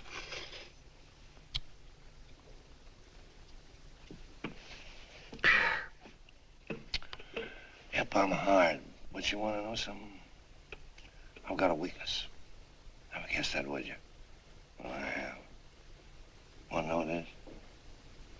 Star-Spangled Banner. Screw you, huh? Well, maybe it is, but play the Star-Spangled Banner. I'm a sucker for it. Always gets me right here. Know what I mean? Yeah, it gets me right back here. Oh, back there, huh? Well, every man to his own taste. You weren't old enough. You weren't old enough for the World War, were you, Jim? No, of course not. Oh, you must have been just kidding. I was just ripe and raring to go. You know what my old man did when I joined up? He joined up, too. Got to be a sergeant. And here's a kick for you. We were in the same outfit. Funny, huh? Hmm?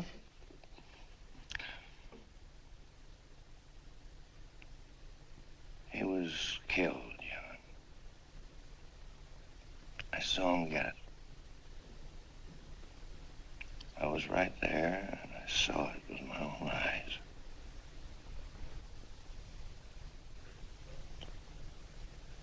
Me, I came out without a scratch. That is, excepting my ulcers.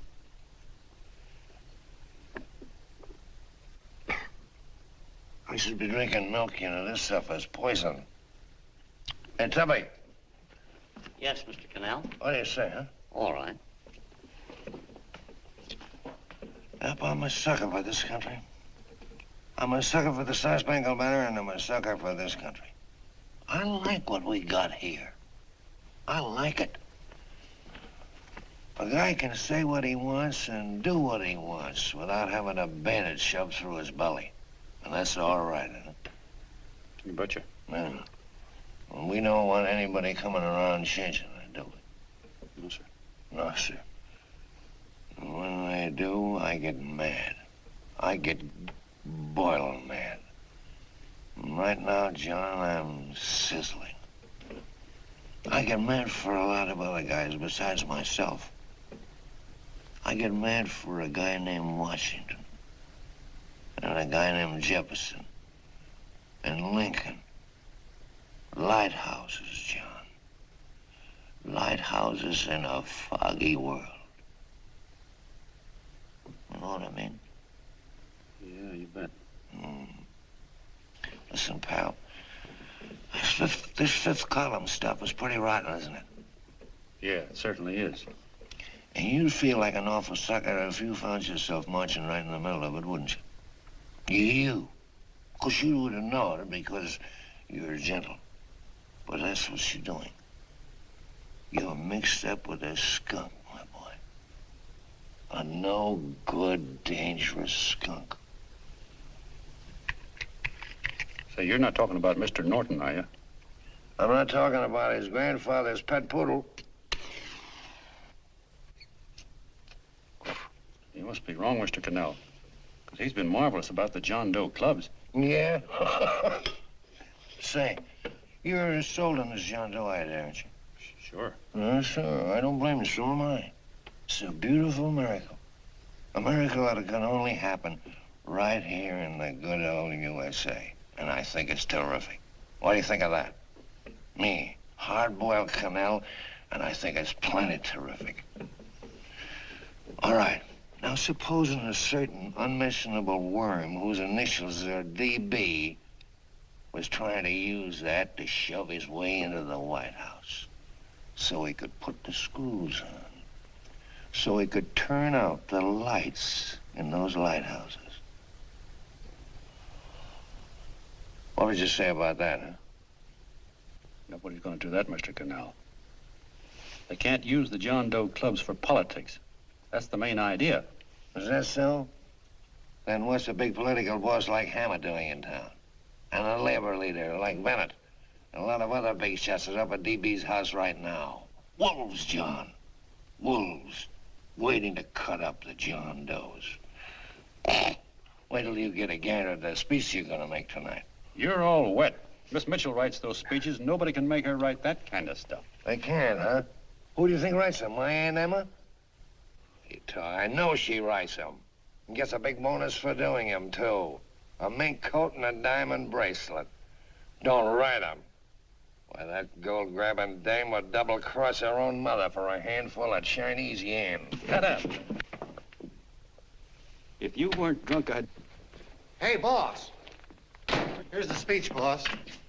Hey. Go on and read it, John, and then start socking. Hey, wait a minute, Mr. Doe. Tubby? Yes, sir. Better bring me a glass of milk. I'm smoking too much. Yes, Charlie? Got everything all set? Fine. John Doe been taken care of? Good. How many people do you think will be there? 15,000? Oh, my, that's fine. Now, listen, Charlie. As soon as John Doe stops talking about me, I want you to start that demonstration. And make it a big one, you understand? Don't worry about that, DB. My boys are there. They'll take care of it. What? Yes, I'll be there 15 minutes after I get your call. Why, Mr. Doe. Where are they? In the dining room, sir.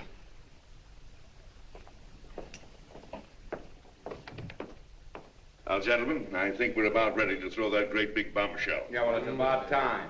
Even a conservative estimate shows that we can count on anywhere between 10 and 20 million John Doe votes. Now, add to that the labor vote that Mr. Bennett will throw in, and the votes controlled by Mr. Hammett and the rest of you gentlemen in your own territories, and nothing can stop us. As I said before, I'm with you, providing you can guarantee the John Doe vote. Don't worry about that. You can count on me on one condition. Little Bennett's got to be taken care of. Didn't I tell you that everybody in this room would be taken care of? My agreement with you gentlemen stands. I'm with you, DB, but I still think it's a very daring thing we're attempting. These are daring times, Mr. Barrington. We're coming to a new order of things. There's too much talk been going on in this country. Too many concessions have been made. What the American people need is an iron hand. You're right. That's true. You're quite right, E.B. Discipline. Right. And now, may I offer a little toast to Miss Ann Mitchell, the brilliant and beautiful lady who is responsible for all this. Miss Mr. Norton, I'd like to talk to you alone for a minute. Oh, Miss Mitchell has something to say to us. That's fine.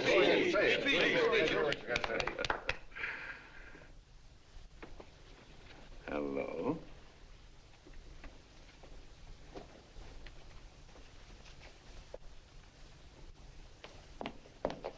John, I'm so glad to see you. I was terribly worried. Did you write this? Yes, I did, John, but I had no idea what was going on. You didn't? No. That's a swell bracelet you're wearing. John, why aren't you at the convention?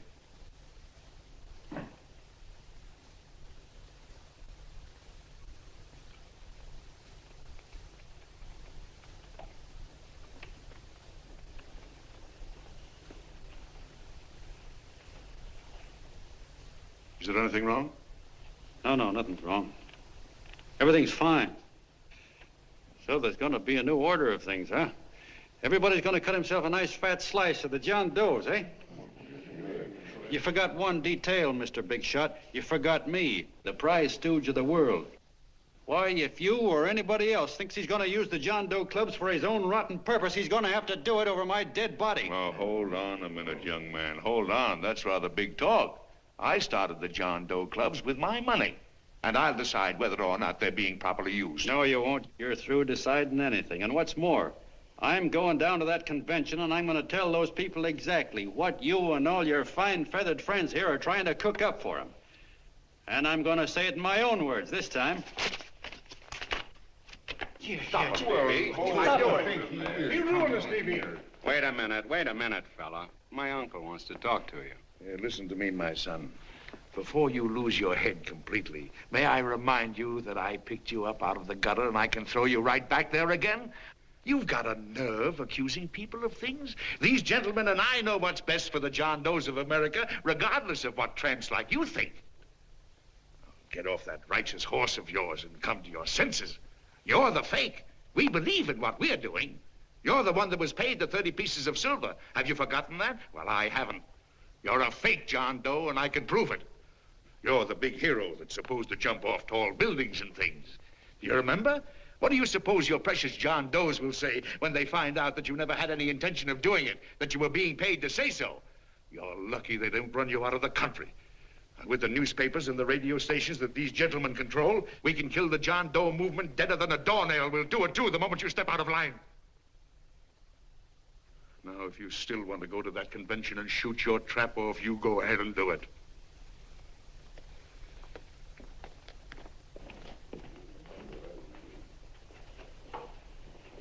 You mean to tell me you try to kill the John Doe movement if you can't use it to get what you want? You bet your bottom dollar we would.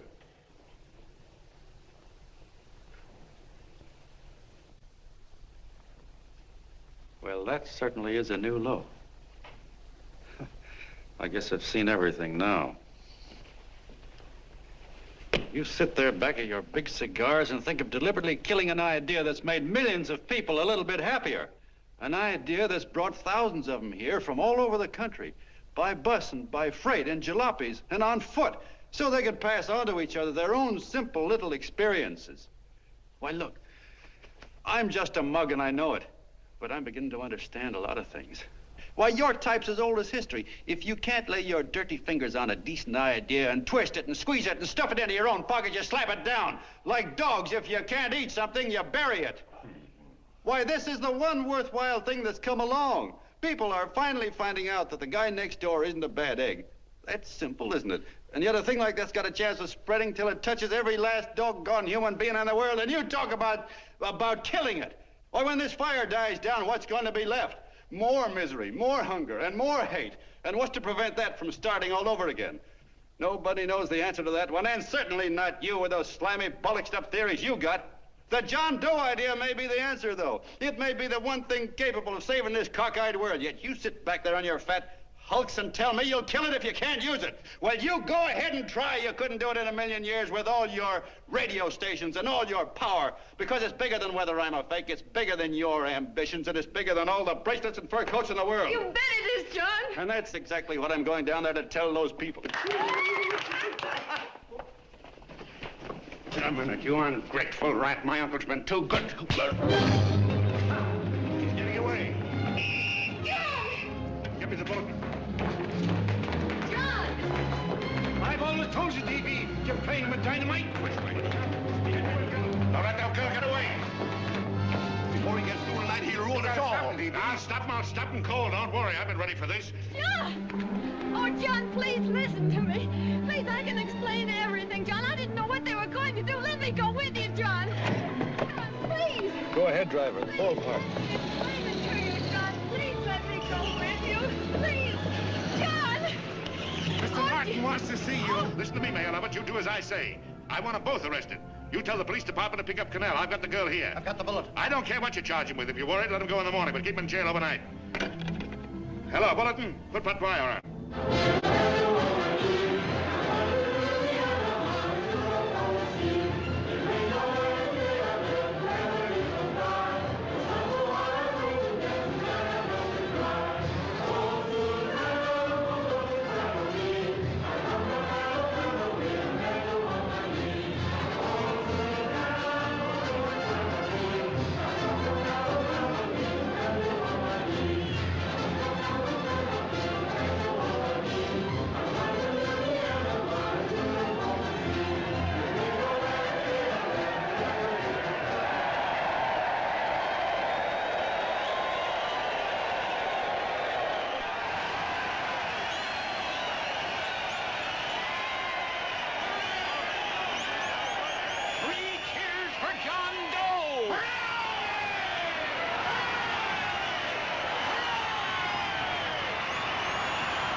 Gentlemen, one moment, John.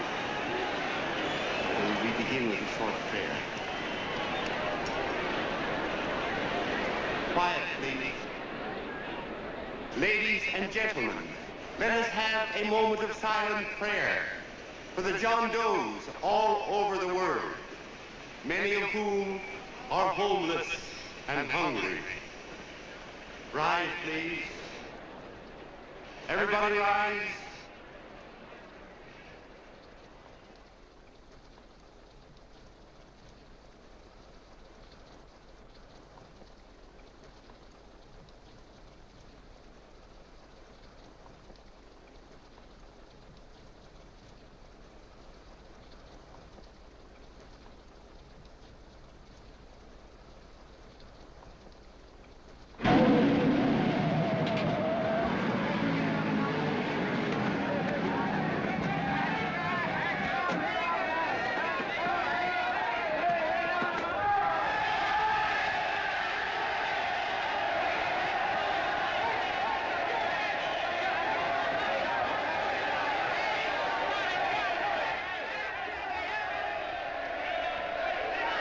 Newsboys.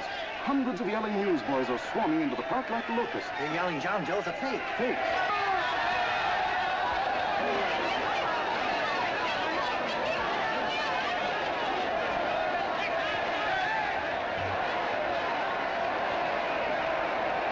General investigation urged by Chamber of Commerce. How could he be a fake? It must be some kind of a gag. A what? A gag. A gag.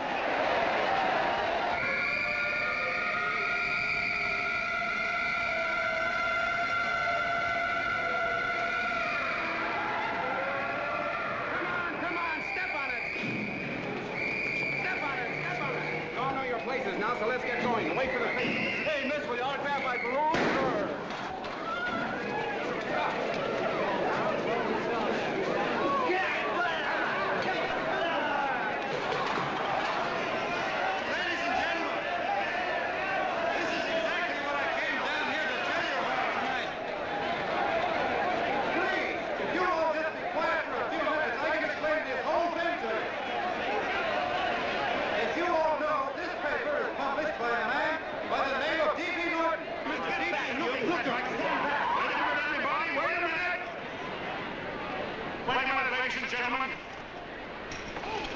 My name is D.B. Norton. You all know me. I accuse this man of being a faker. We've been taken for a lot of suckers, and I'm the biggest of the lot. I spend a fortune backing this man in what I believe to be a sincere and worthy cause, just as you all did. And now I find out it's nothing but a cheap racket cooked up by him and 2 of my employees for the sole purpose of collecting dues from John Does all over the country. That's a lie. It's not a lie. Nickels and dimes to stuff into their own pockets. You can read all about it in the newspapers there. That's a lie. Listen, Let go of me. This man had no intention of jumping off the top of a building. He was paid to say so. Do you deny that? That's got nothing to do with it. Were you paid for it or weren't you? Yes, I was paid, but there And what about the suicide note? You didn't write that either. What difference Did you write it or didn't you? No, I didn't write it. Now, you bet your life you didn't. You look in your papers, ladies and gentlemen, and you'll find Miss Nixon's signed confession that she was the one who wrote it. Listen, folks, it's a fact that I didn't write the letter. There, you see, he admits it. You're a fake, John Doe. For what you have done to all these good people, they ought to run you out of the country. And I hope they do it.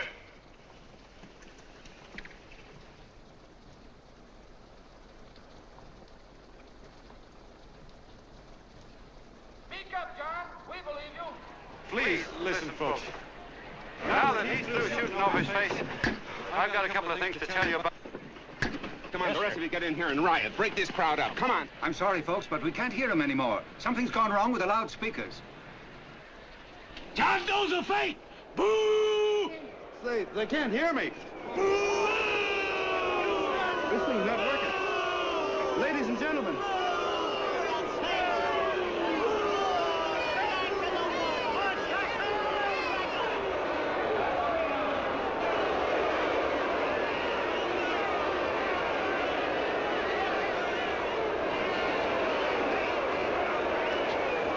This thing's bigger than whether I'm a fake. Look, Kirk, you believe me, don't you?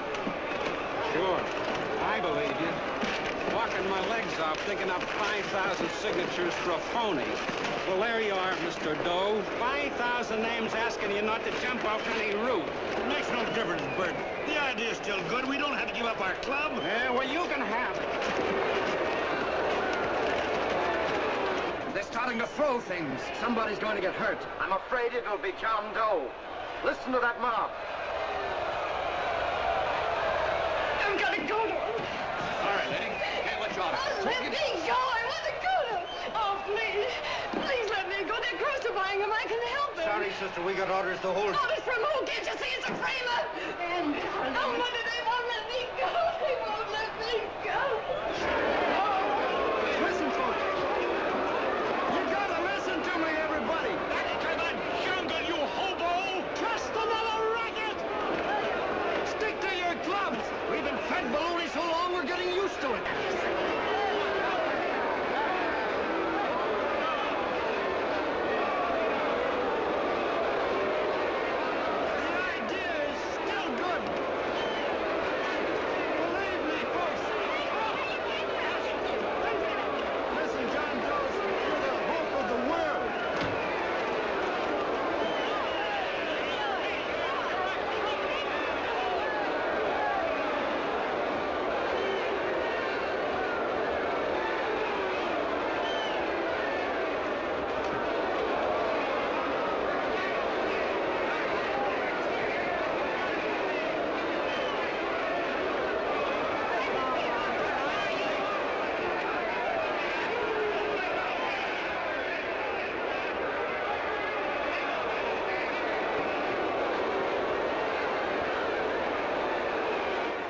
Managed to get him out of the park.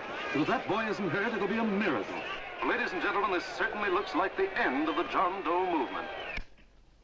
Well, boys, you can chalk up another one to the Pontius Pilates.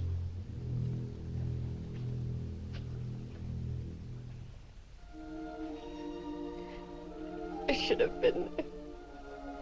I could have helped him. He was so all alone. A lot of us are going to be mighty ashamed of ourselves after tonight. We certainly didn't give that man much of a chance.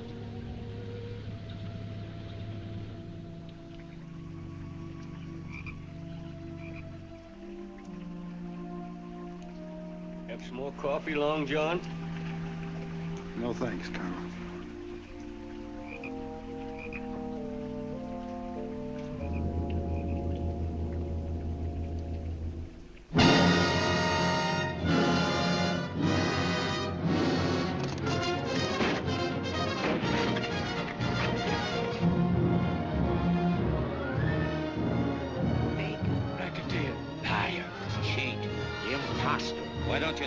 Christmas Eve at midnight. Bye, Mr. Doe. You're a wonderful man. And God bless you, my boy. Now get in there and catch. You're a fake John Doe, and I can prove it. You're the big hero who's supposed to jump off tall buildings and things. Do you remember? What do you suppose your precious John Does will say when they find out that you never had any intention of doing it, that you were being paid to say so? Christmas Eve at midnight.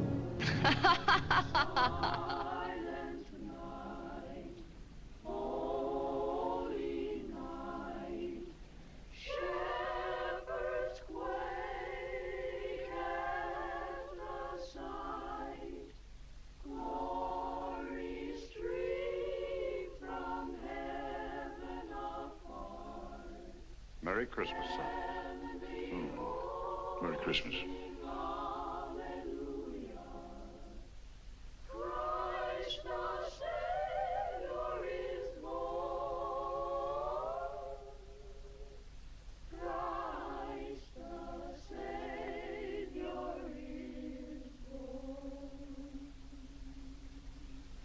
Thank you, sir.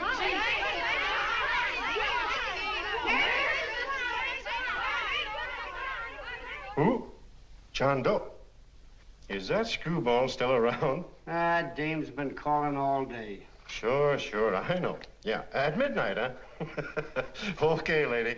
We'll have the place surrounded with nets. They're laughing at me.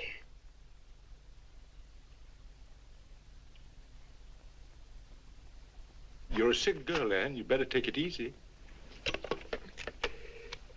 Whom are you calling now? You called that number not 10 minutes ago. Hello, Mr. Connell. Have you seen him yet? Have you... Now listen, Ann, he can't possibly get in without our seeing him. I'm watching the side door and the colonel's out front, so stop worrying. Oh. Thank you.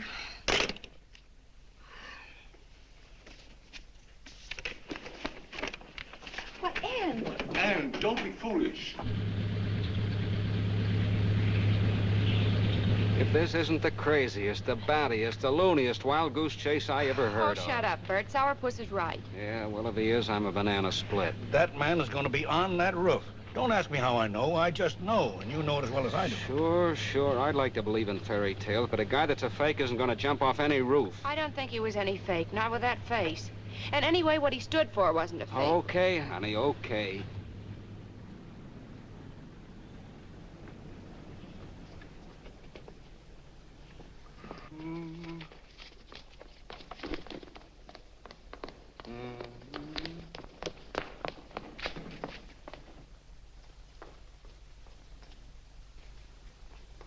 Elevators ain't running. Colonel, You shouldn't get out of bed, miss. Has he been here? No. Have you seen him? I ain't seen him for a week. Where's Connell? He's watching the other door. Oh, gee, you're swell. Oh. No sense in going up there. I've been here for hours. He ain't here. Let me go, will you? Now, that's crazy. It's 14 floors.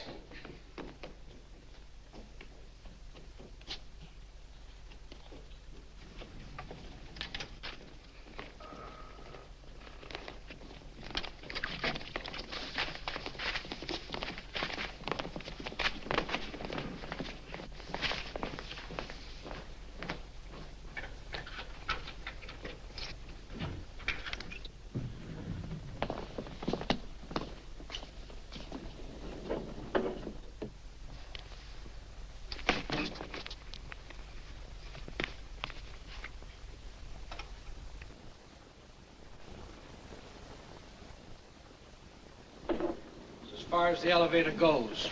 We gotta walk up to the tower.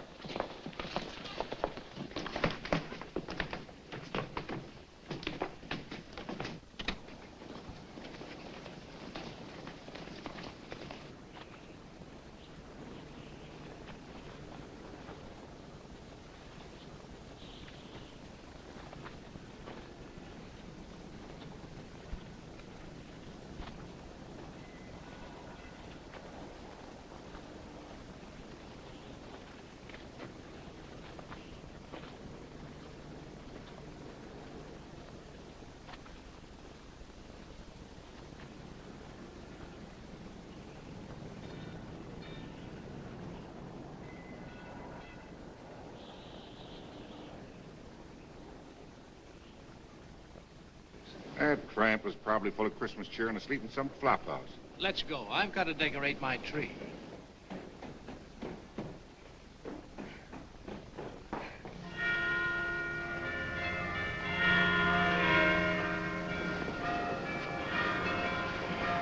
Well, I give up. I don't know what gave us the idea that we'd attempt anything like this. I guess you're right. I'm afraid the joke's on us. Let's go. I hope nobody finds out we've been here.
I wouldn't do that if I were you, John.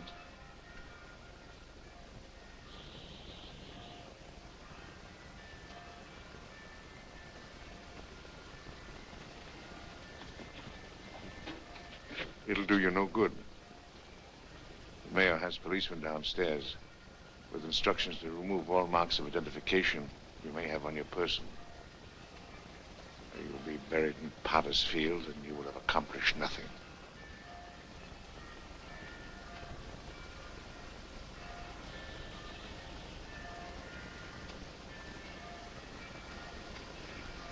I've taken care of that. I've already mailed a copy of this letter to Mr. Connell. John, why don't you forget this foolishness? Stop right where you are, Mr. Norton, if you don't want to go overboard with me.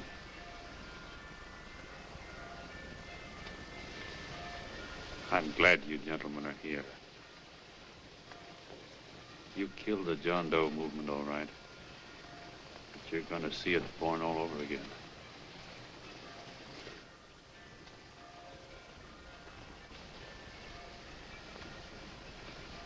Now, take a good look, Mr. Norton. John! John! Oh, John, no, I won't let you. I love you, darling. Oh, please. Please don't give up. We'll start all over again. Just you and I. It isn't too late. The John Doe movement isn't dead yet. You see, John, it isn't dead or they wouldn't be here. It's alive in them. They kept it alive by being afraid of it. That's why they came up here. Oh, darling. Sure, it should have been killed. It was dishonest. But we can start clean now. Just you and I. It'll grow, John, and it'll grow big because it'll be honest this time. Oh, John, if it's worth dying for, it's worth living for. Oh, please, John. Oh. Oh, please, please, God, help me. John, look at me. You want to be honest, don't you? Well, you don't have to die to keep the John Doe idea alive. Someone already died for that once. The first John Doe. And he's kept that idea alive for nearly 2,000 years. It was he who kept it alive in them. And he'll go on keeping it alive forever and always. For every John Doe movement these men kill, a new one will be born. That's why those bells are ringing, John. They're calling to us. Not to give up, but to keep on fighting, to keep on pitching. Oh, don't you see, darling? This is no time to give up. You and I, John, we... Oh, no. No, John. If you die, I want to die, too. Oh, I love you. Oh, John.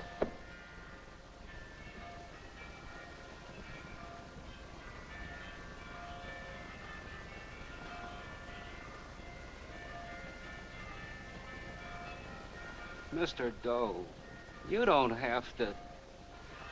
We're with you, Mr. Doe. We just lost our heads and acted like a mob. What Bert's trying to say is that we need you, Mr. Doe. There were a lot of us that didn't believe what that man said. We were going to start up our John Doe Club again, whether we saw you or not. Weren't we, Bert? And there were a lot of others that were going to do the same thing. Well, Mr. Sourpuss even got a letter from his cousin in Toledo. I got it right here, Mr. Doe. Only it'd be a lot easier with you. Please. Please come with us, Mr. Doe.